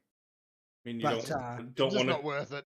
Never mind the dragon spine. You got to go look it up because you're not figuring out how to get the red thing from the foxes without a guide. well, I don't need any more red things. I already have a surplus of red things. Oh, I meant to get the 100%. You have to get the excess ones. I know I've got heaps of excess ones. The problem is I don't know if I've got all the excess ones because they give you an arbitrary number of them. Yeah, this one is But, the one I'm thinking of. You have to go feed the foxes for, I think, a week, real world days. that sounds like too much work. Just to get one red thing. Yeah, just for completion percentage. That's it. Ugh. There's a reason Not people worth it. hate Dragonspine. It's not worth it. It's just not worth it. But yeah, we always got the opposite problem, and now that they're too soft on you, and so Fern's you end not. up not really knowing how much is still lying on the ground for you to find. You haven't experienced this yet, Fern, but you know how it's basically impossible to get 100% completion in the zones in Jinjo? Yep. You will accidentally 100% the zones from Runacita onwards, and especially for Laha Roy. And that's going from one extreme to the other. yeah, That is basically just a counter of like marked activities completed rather than actually the stuff. Right. Yeah. You will still find treasure chests and junk all over the place. I've taken to calling them bonus chests whenever I see a new chest that I haven't got that didn't count towards completion percent. And some junk. But yeah, so next patch in WoW, there's not going to be a new area expansion. Not really surprised since they kind of gave us quite a bit, quite a bit of space to play in already that they have can host story in. the kit for Sagrika is interesting. It's very cute to watch because she's a very slight, frail-looking girl in a lot of ways, and she fights with a knife basically. But He is a it's not knife really warrior. her doing a lot of the fighting. Basically, it's the Soliskin help her fight. And for Fern, a Soliskin is about the size and form factor of a bamboo.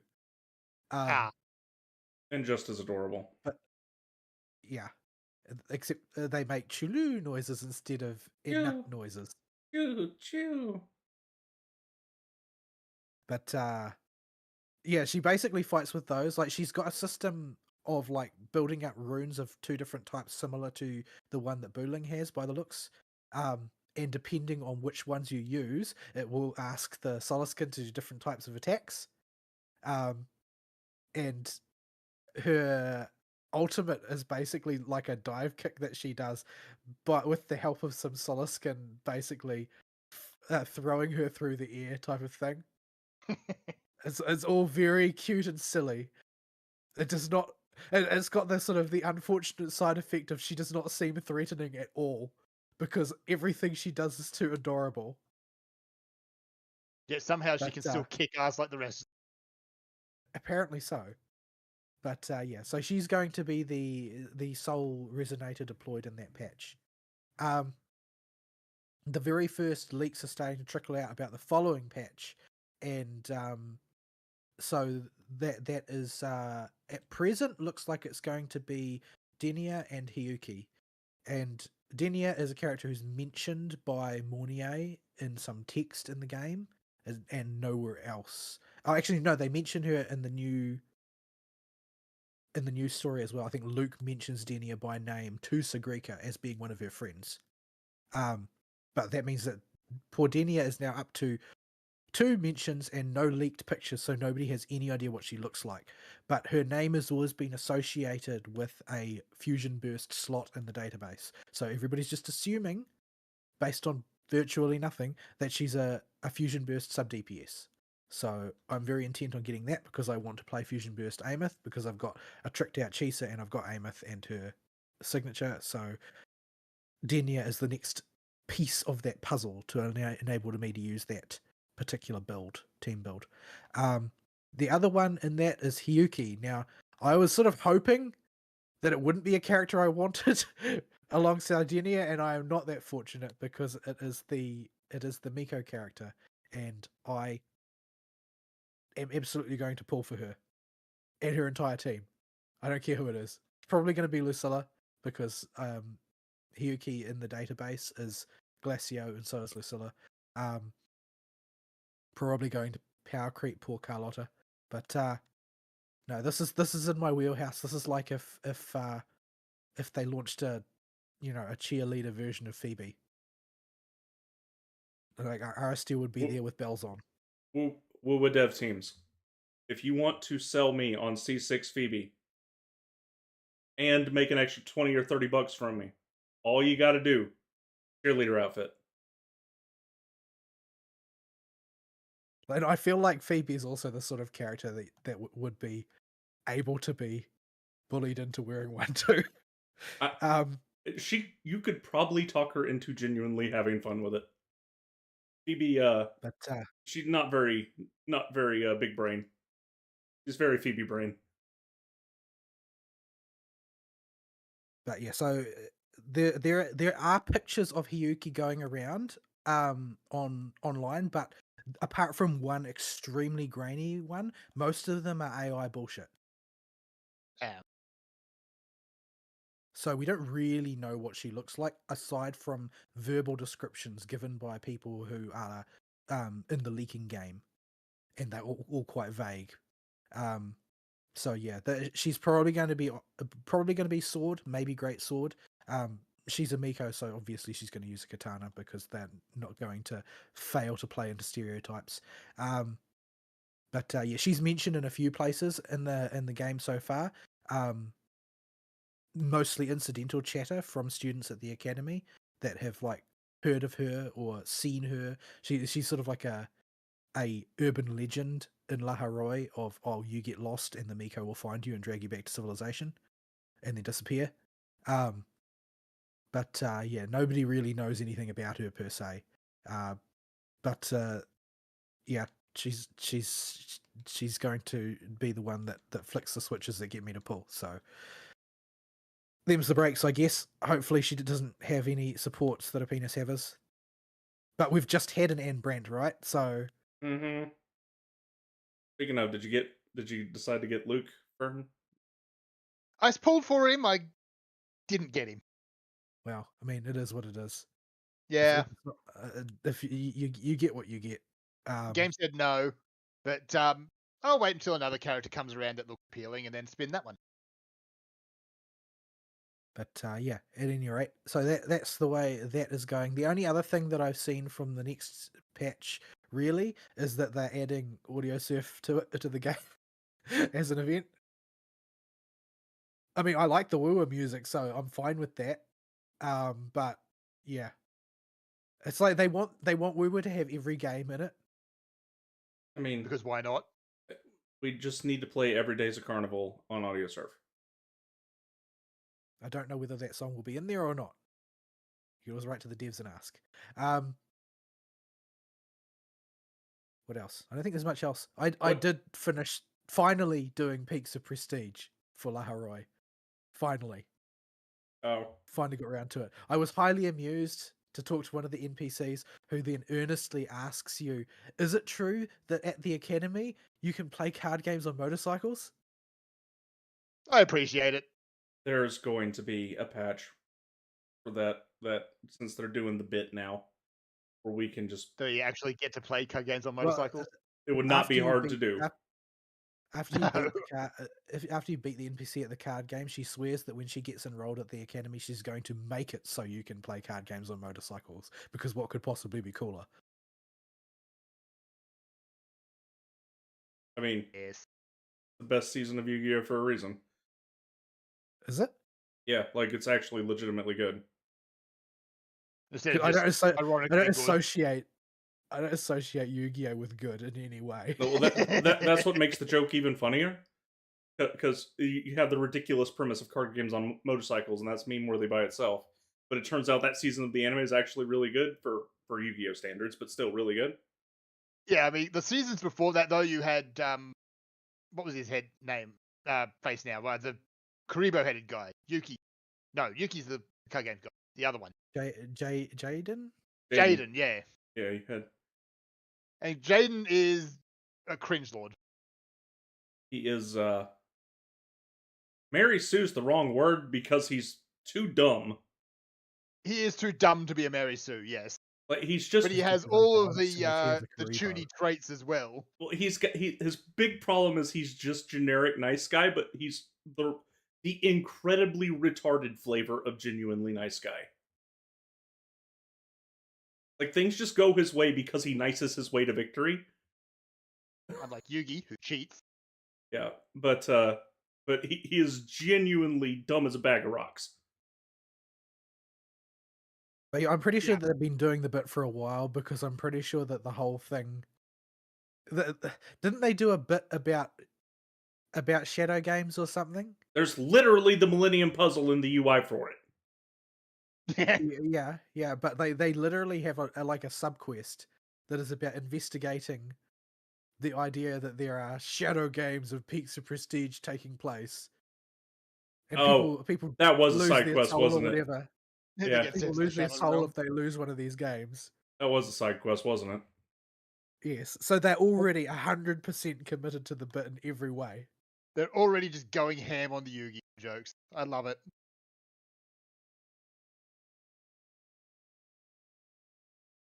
Anyway, yeah, so that's that part of things. What else is going on? I don't really want to think about the rest of my life outside.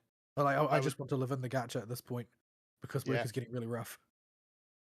Is this a good time to point out that Past Rover is a dick?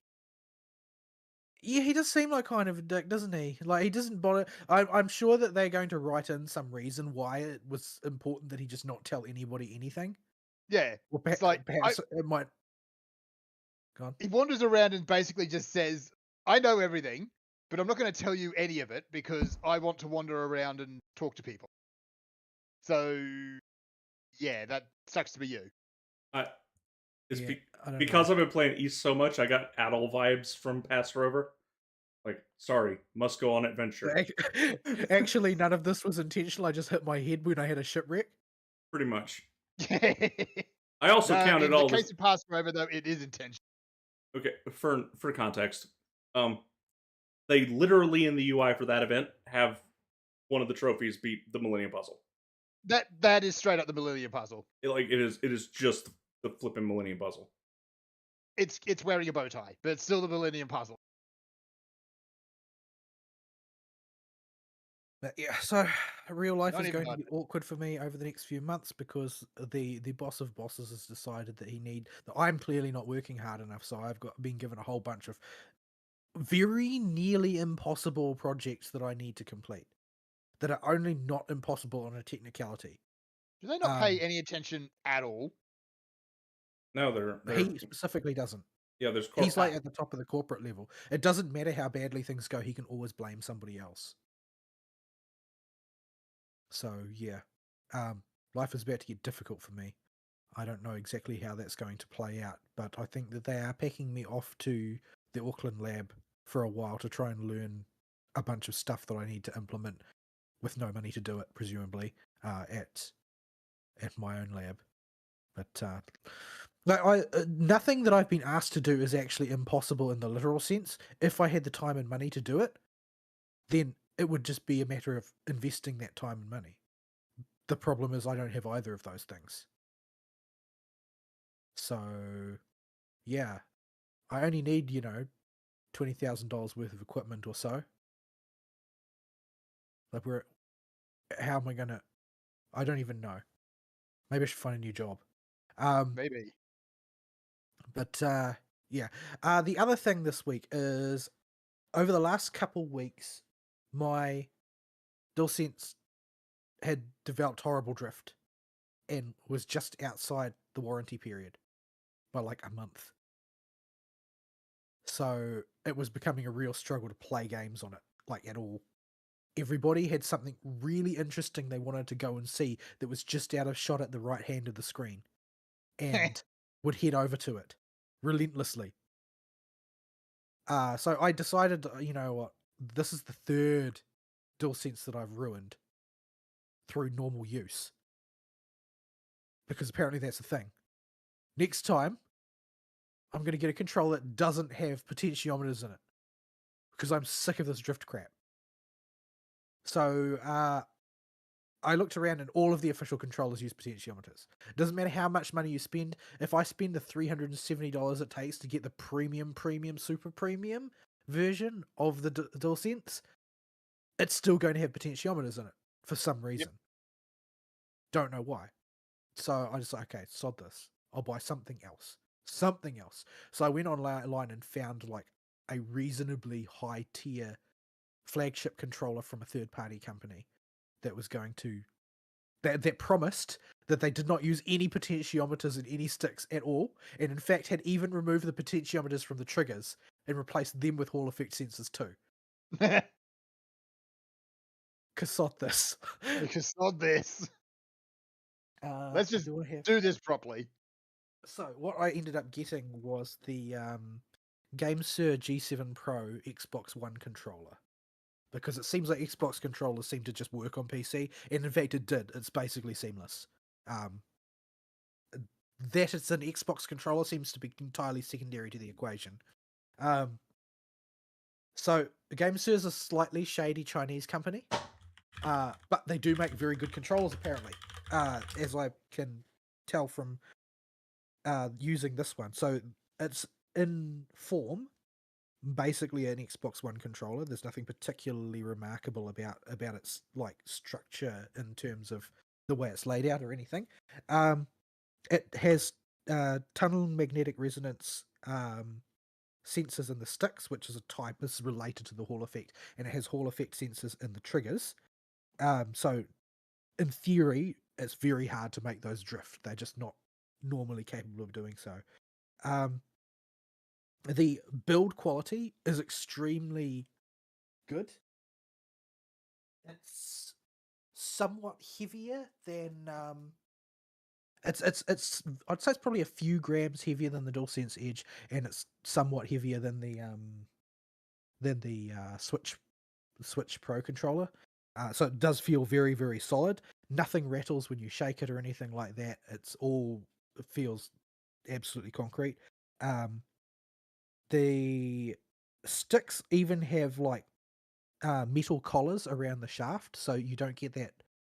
You know how sticks tend to wear around where the shaft meets the edge of the joystick well, and it creates powder, which Yep. probably contributes to controllers drifting all the freaking time. Well, despite the fact that that's not a problem here because their sticks don't drift, they have nevertheless put steel collars on the joystick shaft so that wear and tear doesn't happen. And on top of that, they have made the little ring on the inside of the joystick well actually replaceable. You can just buy a spare and put it in there if it becomes damaged. Damn. Um, It sounds like it's actually worth the money. I can't remember how much it cost, but it was quite a bit. Yeah. It was not as much as the Sony thing though, because that would be mad. It has on it all the usual buttons. The face buttons are quite clicky micro switch buttons. The feel of them is radically different to most other controllers on the market. They feel a little bit squishy at first, but once you get a feel for the press depth, that sort of ceases to be an issue. They are relatively robust, and they've got a very sort of definite contact point with a slight noise that you can hear because they're quite clicky. The D-pad is, well, nobody makes a good D-pad. It seems to just be impossible. The D-pad is a bit questionable because every D-pad is, but it is built around 4 independent micro switches, and each of them is sort of like distinctly clicky on their own. The main problem is that I feel that the travel depth is just a little bit too shallow, which makes it kind of easy to accidentally hit one that you don't intend to if you don't perfectly tap the direction that you're going for. It's quite usable. It's just very, very, very, very different in feel to the D-pads that you'll find on a Switch Pro controller or on a DualSense. I haven't used any new generation Xbox official controllers, so I can't say anything about that one though. Xbox is usually notoriously bad for its D-pad. It's an afterthought at best. Yeah, like Xbox D-pad is historically been terrible, like the worst part of the controller. I'll take your word for it because I have no idea. The D-pad comes with a couple of alternate faceplates as well, so you can just use like a dished circle, or you can use like a conventional rectangular cross one, or you can use sort of like a circle which has directions embossed on it, which is the one I'm currently using, but I keep changing it because I'm not sure what one I like. But realistically, I mean, I still take it as a fundamental that, as a matter of my taste at least, asymmetric controllers are just worse than symmetrical ones. Like, I find myself having to reach in more awkward ways to get things on asymmetric controllers than on symmetric ones, which is the inverse of what people say is supposed to be the case, but, you know, whatever. Yeah, it's got the worst part about it that I found so far is that I don't like the feel of the bumpers very much. The thing is, bumpers seem to vary quite a bit. Like, I've had independent, because I've now used 3 different DualSenses. I know for a fact through experience that the shoulder bumpers on each of them were a little bit different to the next. They don't all have the same behavior, the same pressure depth or anything like that. And this one is different again, and it has got a weird kind of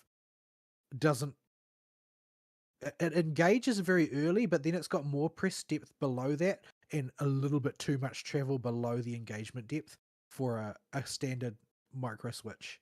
I don't understand why it's like that, and it can have a weird sort of response depending on where on the shoulder button you like to click your stick. It almost feels like there are 2 clicks in there. I don't know if that's intentional or or what. I think it might just be a weird design design thing with the way the plastic is molded, but I don't know. I don't know anything about Xbox One controllers. For all I know, they're supposed to have 2 clicks on the bumper. Yeah, I couldn't tell you. But yeah, it feels very weird. I don't particularly like it. I don't know why you'd want 2 clicks on the bumper anyway, but yeah, it's a bit strange. It's still serviceable though. It's like a minor complaint, unless it breaks because it's molded weird, and then it'll become a major complaint. But it is what it is.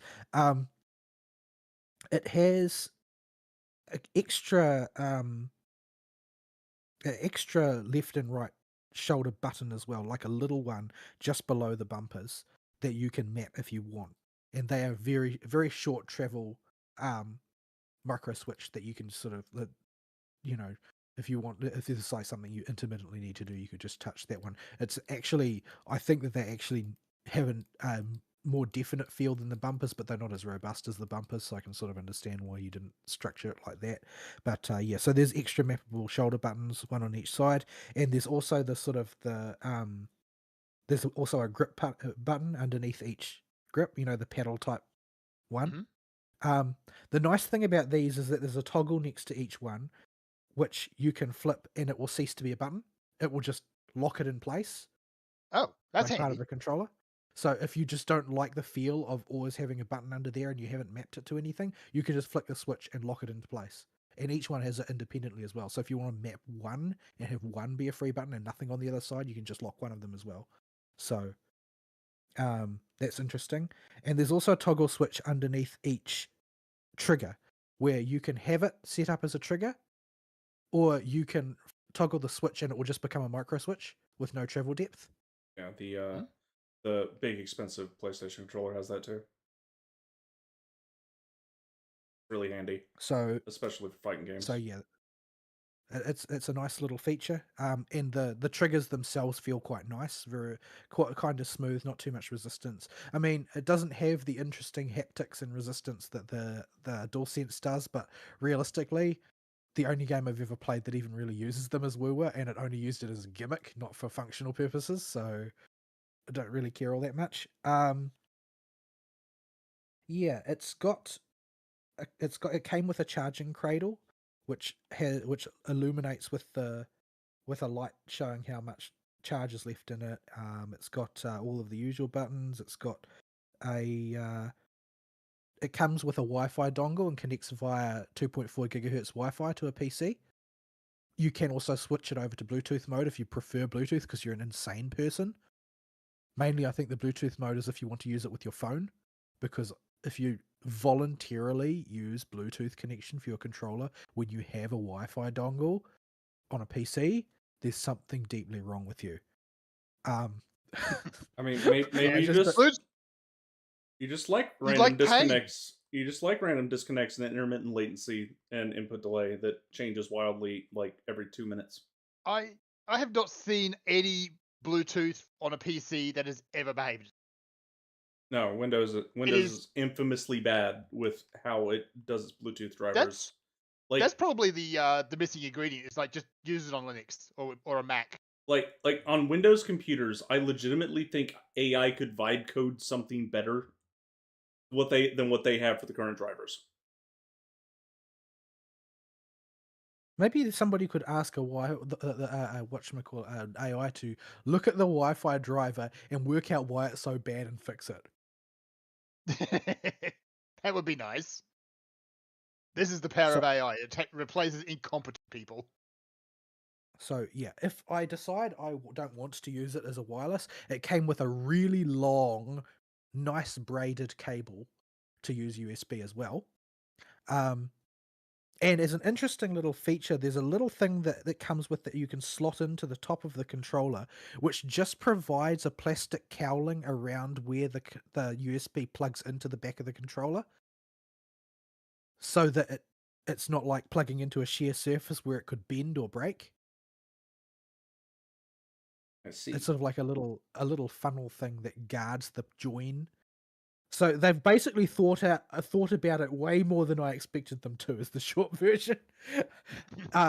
Generally speaking, it's been a pretty excellent controller, other than the fact that it's been quite hard for me to to kind of get used to the vicissitudes of a Xbox controller when I'm, a long time diehard fan of the symmetric layout.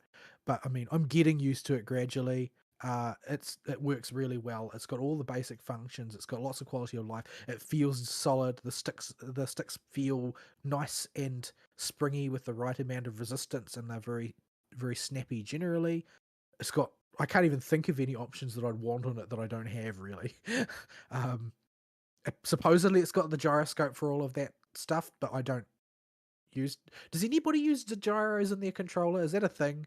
I don't. It's used for gimmicks, basically. I know one game that extensively uses it, that everybody that owns it has at least got a chuckle out of, and that's DOA 5. Oh, because of the yeah. That's literally the only game I know. Yeah, the infamous videos of gawping teenagers just staring in shop windows, waving the controller. Like it's literally the only game I've ever heard of people actually using the gyro controls on any controller. Back when it was first coming in as a thing, there were a couple of games where, for some strange reason, it was the camera. Or when Platinum Games was smoking weed one day and said, "Hey, wouldn't it be funny if on the Wii U we made use the Wii U with the gyro controller for Star Fox Zero?" Yeah, I don't know who thought that was a good idea. And offer no alternative control option. You're doing this, and you're gonna like it. Did you ever try and use it to use the software keyboard on the PS4? Absolutely not. No. I did. Don't. Don't. I think the only time I've ever actually seen it used is like a monkey ball style minigame where it was actually good. You mean we're playing Kirby Tilt and Tumble? Yes, actually. Like the Game Boy game that had the battery in it. Yeah. The Game Boy Color game that had the Game Boy Color game that had the battery in it. I had that game. Yeah. And you had the accelerometer or whatever it is in there too. Yeah, it was basically the same game. You just tilt the controller and try and keep, I forget what you're actually rolling. I'm just going to call it your monkey on the board. It wasn't Monkey Ball, but it was basically Monkey Ball. I'm calling it Kirby Tilt and Tumble 2. Again, basically the same game. But yeah, so all told, it's been an excellent purchase. The question is always going to be, does it do the hard yards? Is it going to still be working 6 months from now? It's just a generally well-engineered piece of kit. I don't see any issues with it. Don't know what the battery life is like because I just generally don't use a controller long enough to use up the battery. I can easily play it all day, and then when I put it into the cradle, it's still showing sort of like a greenish yellow light, so it's not depleted all that far. Yeah, overall seems to be a good piece of kit. It's got the weird thing that Xbox One controllers do, where they put rumble motors in the triggers as well for some reason, but I haven't encountered anything that actually uses them, so I don't. Yeah, they should have just gone for a haptic design the way the DualSense has, not put freaking rumble in the triggers. That's bizarre. Anyway, it is what it is. So yeah, so it was a pretty solid controller. How much did I pay for it? Can I check my electronic receipt here? Let's see if I can find it. That's not what I was trying to do. How much did I pay? It was $179.65. I mean, that's pricey, but not too bad. Including overnight shipping. So it was $167 before the shipping. So yeah, adjust it for local price. That's not too bad for a controller. That's like 100. It's a bit compared to the Edge. Compared to the DualSense Edge. Because that was the other option, was to go up market for the same thing. You're paying for a label in that case. Well, there are parts of the DualSense Edge that are handy to have, and the fact that you can replace the sticks if they do go out on you is nice, but that is nice. It does not have the Hall effect sticks, and between what he's describing and the DualSense Edge, the major difference and upside for the DualSense Edge is you can only use claw grip for things like Devil May Cry 5 and stuff with a symmetrical controller, like that's laid out like or in Final Fantasy 14 if you really want to get into it, uh, with a symmetrical layout with a D-pad above the stick. You can't really do that with an asymmetrical stick. And number two, the D-pad itself is going to be a huge quality mark for anybody that plays fighting games or 2D platformers. Because you just the D-pad's really important for those, and if you need the best D-pad you can get, and unfortunately, nobody does make a perfect D-pad. I don't know why we're allergic to 4 individual buttons and 4 micro switches, but we just are. Yeah, I mean I don't know what it needs to feel and act like in order to be a good D-pad. To be totally honest, for all I know, it could be acceptable. It all I know is that it feels different to what I'm used to. But what I'm used to is not good either. So I don't know whether it makes it better or worse. Yeah. Because D-pads, like in anything that is not a fighting game, the D-pad is functionally 4 face buttons. So yeah, it seems kind of weird that they insist on making the standard this sort of weird legacy thing that doesn't seem to get any technological development because nobody uses it that way anymore.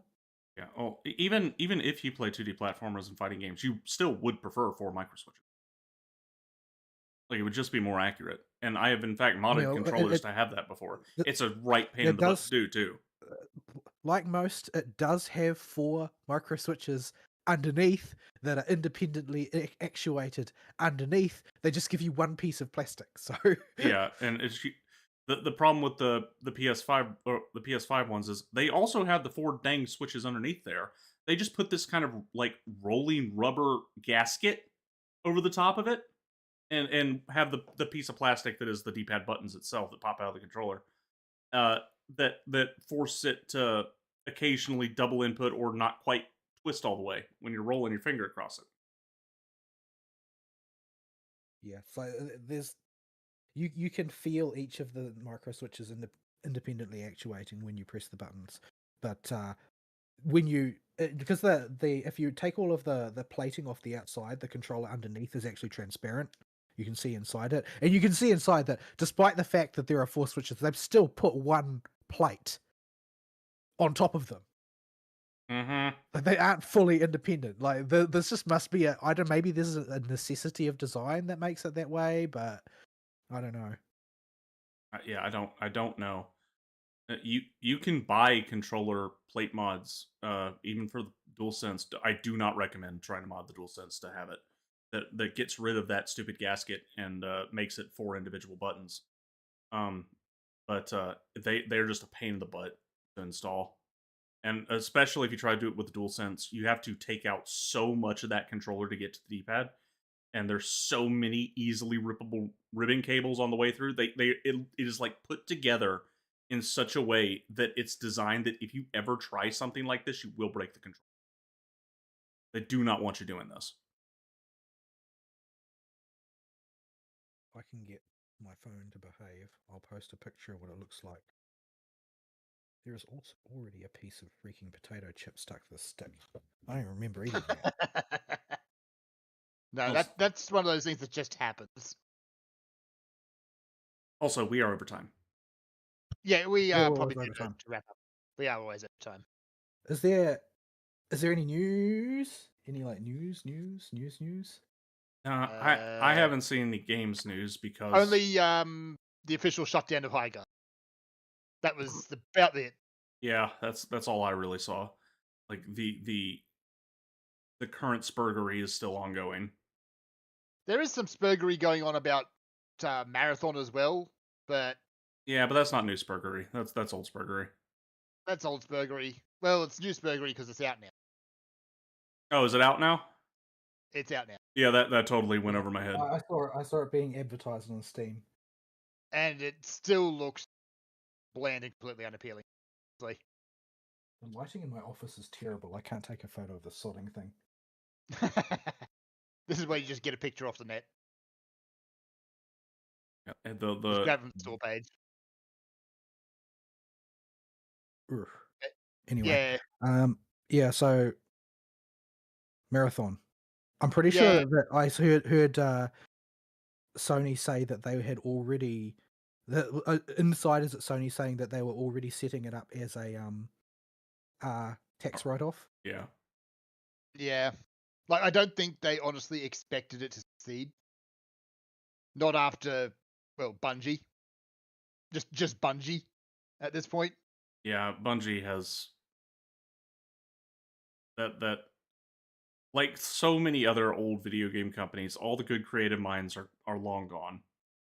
A few of them have stuck around.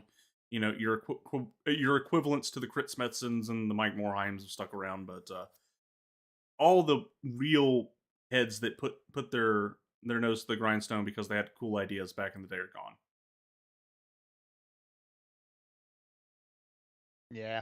Like it's a dead company, just like Blizzard. Like it just happens to have the same name and skeleton of the company that once made games we liked. Yeah. From what I can tell, the response to Marathon has been rather just meh. Like, it's got a player base. I think it's sitting around 100,000 or so at the Well, moment. the But most publicity that it ever got was an art theft scandal. yeah, plagiarism. Let's see what Marathon's actually up at. Because Marathon had a good opening day, and then Slay the Spire 2 happened. Give it 2 weeks and it will hit its 20,000 mark like all these games tend to, and then give it another 2 weeks and it'll probably be dead as a doornail. So it's already dropped off the top played games. But it is still trending. It's got 65,000 play. Yeah, give it a couple weeks. It'll be below 20K. Give it another couple weeks. It'll be dead. Yeah, Like that's it. Nothing about Marathon looks. I mean, like even Highguard had players at launch. For like a day. So yeah, there's people playing Marathon, but there's also people not playing Marathon. Like a lot of them. yeah, like I've got a backlog of games I'm trying to get through. Yep. I've got better things to do. I don't need to play a rather bland looking shooter. Yeah. Shooters in general just kind of feel like they've worn their welcome on me for the foreseeable future. They've got to do something special to stand out, Like and a lot of them just don't. They all. I would be satisfied with an excellent execution of the classics. I would be too. Yeah. That's But basically what Doom usually, 2016 was. yeah, usually they're not trying to do that though. Usually they're trying to do something deeply unwise to carve out a reputation for themselves, or alternatively, they just don't really know what they're doing. They don't know what makes it fun, and they think that if they just put the mandatory pieces together, then they've got a game. Hmm? Yeah, it's we're getting the equivalent of slop from the shooter industry for a while now. Somebody will have to release something that is like just premium quality classic shooter that has all the bones of the old shooters we used to play, or does something truly novel that looks But interesting. that's not what they're not going to look at that idea and say, "Oh, that's where the money is." They're going to look at Fortnite and say, "That's where the money is." Yeah, we can make even more money by making AI generated gun plates. Yeah. That'll work, right? I mean, it probably will. That's the thing. Most of the people who play the large shooter games are incredibly low information and don't care about that stuff. They have their game, and that's their game. Well, they have their streamer's game, and that's their streamer's game. Well, yes. So yeah. So that's it. That's really it. There's not a whole lot going on at the moment. Yeah, I don't really recall seeing anything that I thought was particularly groundbreaking. Yeah, I don't. It's been a slow week, I guess. It's been a slow week. Well, basically everyone who plays Vidya at the moment, I think, is just dropped into a well and is playing the new Resident Evil. Yeah, it's reports have come out positive about it. I've been wary of Capcom's with a lot of their recent decisions, but Oh, is that why there's been a sudden uptick in Leon shipping posts on my social media? yeah, You know it. yeah, reports are generally good, and I'm considering giving it a look, but I've got other stuff on the docket right now. So it may be a wait for a sailor because I've just Capcom ain't been doing super hot the last few releases. Yeah. Like Dragon's Dogma 2 was good, but it could have been great. Monster Hunter Wilds was good, but it could have been great. I don't think Dragon Dogma 2 ever could have been great. I think that was just Itsuno's passion project that he wanted to make something super old school and jank, and he didn't really care. He didn't really care what people wanted. There is so much jank in DD2. Like but that's kind of what I like about DD2. It's jank and it's someone's passion project. Well, it's unapologetically Itsuno's vision. Like he did not give a flying crap about what anybody else thought, and that's why I bought the game, because I trust Itsuno to have cool ideas that may or may not work in execution, but he's a competent developer and person that can come up with ideas for video games, and it was one of his 2 conditions when when he came up to the Capcom higher ups back in the day. The other was to make Devil May Cry 5. Yep. But let the man just his thing. There was never a shot in hell of that game ever being quote unquote good. Yeah. But it was enjoyable. On one and hand, it had the weirdest tank gaming I've ever seen. On one hand, for the sake of those people who want to play, who are playing, and who really like Resident Evil, I hope that it's as good as the early rumblings suggest. On the other hand, I also kind of just don't want Capcom to get a win. I want them to suffer.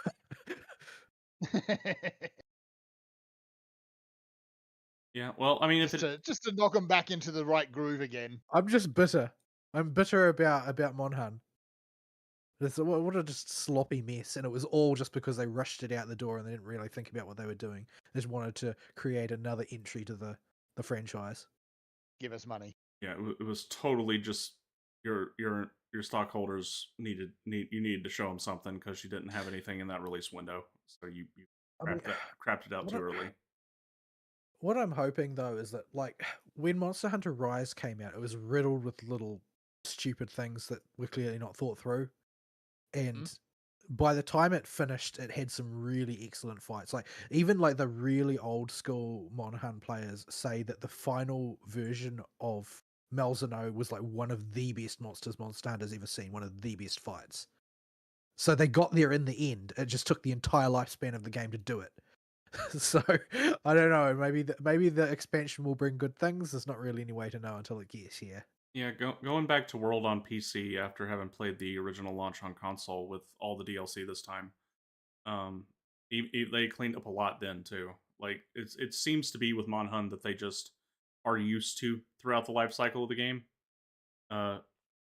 being able to fix it up now, and they have 2 games with track records where through patches and expansions they've done it. They could do it again. I'm written Wilds off basically until the new expansion comes out, because there will be an expansion, almost certainly. There will be an expansion. We'll probably be finding out about that sometime in the next few months. Yeah, I'm about to say, we'll probably hear something about that this year, and it will probably be here early next year, if I had to guess. Just based on what vibes feel right. I don't have any numbers or anything. Yeah, other than that, I don't think that there's anything else, except that they're remaking New Zealand Story for some reason. Oh, do you remember that? Oh yeah. No, I don't remember that, but I had a moment about another game that came out though this week that's made some waves in the stuff I follow. New Zealand Story is just a really weird old Japanese platformer where you play as what is allegedly Kiwi but looks like Tweety Bird. Is he? Yeah. It's like really old, like 80s old. Yeah, I don't have any memory of that. I remember seeing it in old magazines, but never playing myself because it was older than me. It was older than my gaming at any rate. Let's see, Wikipedia. They're remaking it because nobody makes new games anymore. Yeah. Everybody just remakes things forever. Speaking of, this week, if I've seen that image before, it's totally not anywhere in accessible memory. But speaking of remakes and remasters this week, one of the ones that's getting blasted, rightfully so, is Bamco's release of Tales of Berseria Remastered, where they had, we mentioned this on the show a week or two ago that it was coming out. yeah, and I even forgot about it because the offerings were not good. Now, I did find out something interesting about this one. The Japanese apparently didn't get a PC port of Berseria. This is the first time they're getting it on PC. Huh. Well, So the PC market was smaller there. I don't know if that's still the case. yeah. So in addition to bringing it to modern consoles, it's also bringing it to PC for Japan. For us in the West, though, we have the game on everything that's PS4, PS3, and PC.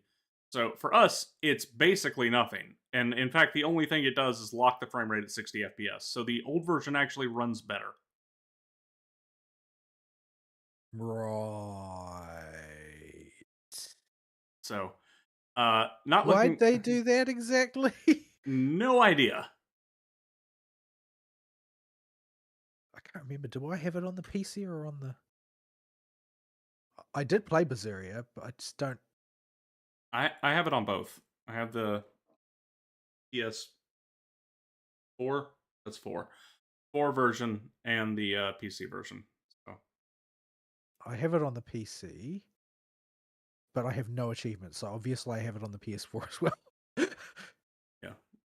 So yeah. The story behind this goes they are remastering a lot of the Tales of games, and porting them over to modern consoles. Remaster, as we found out, just basically all the DLC is included and the PC ports for the ones that don't have it. But yeah, their excuse they gave was interesting. They're doing the ones that are easiest first because the farther back you go, the harder it is to find all the source code for the game. I see. Because archiving just wasn't common practice once you pass before Tales of Graces. So that's the deal going on with this. It's for us in the West. There is zero reason to buy this. It's not worth your money at all. The old version, if it's still listed on the store, is perfectly acceptable. If you've already got it, there's no reason to rebuy the game again. But for Japan, they're at least getting a PC port, which they didn't have before. But that's the deal with this. We will eventually be getting a lot of the Tales of games remastered. They've apparently got some team that's dedicated just to getting these up to modern ports, which is also why we're getting the Xillia stuff, because it's relatively easy to get the source code for. I mean, because those are the thing that seemed weird about it, I guess, was that those are not ones that people are waiting for. Like everybody's probably waiting for like Vesperia and Symphonia. Yeah, but those are nobody gives a toss about Cilia and Berseria. Yeah, well, yeah, Zestiria is the one they really don't care about. But yeah, well, they've probably forgotten that one exists. we try very hard to pretend Berseria is the only game that happens on that planet. Anyway, we should wrap up. Yep. All right. Email topic of the week. What are video games? Anything happening? Playing anything? Let us know. All right. Y'all got anything for us in this out? I think we've done everything. All right. We will see y'all next week. Sayonara. Bye-bye.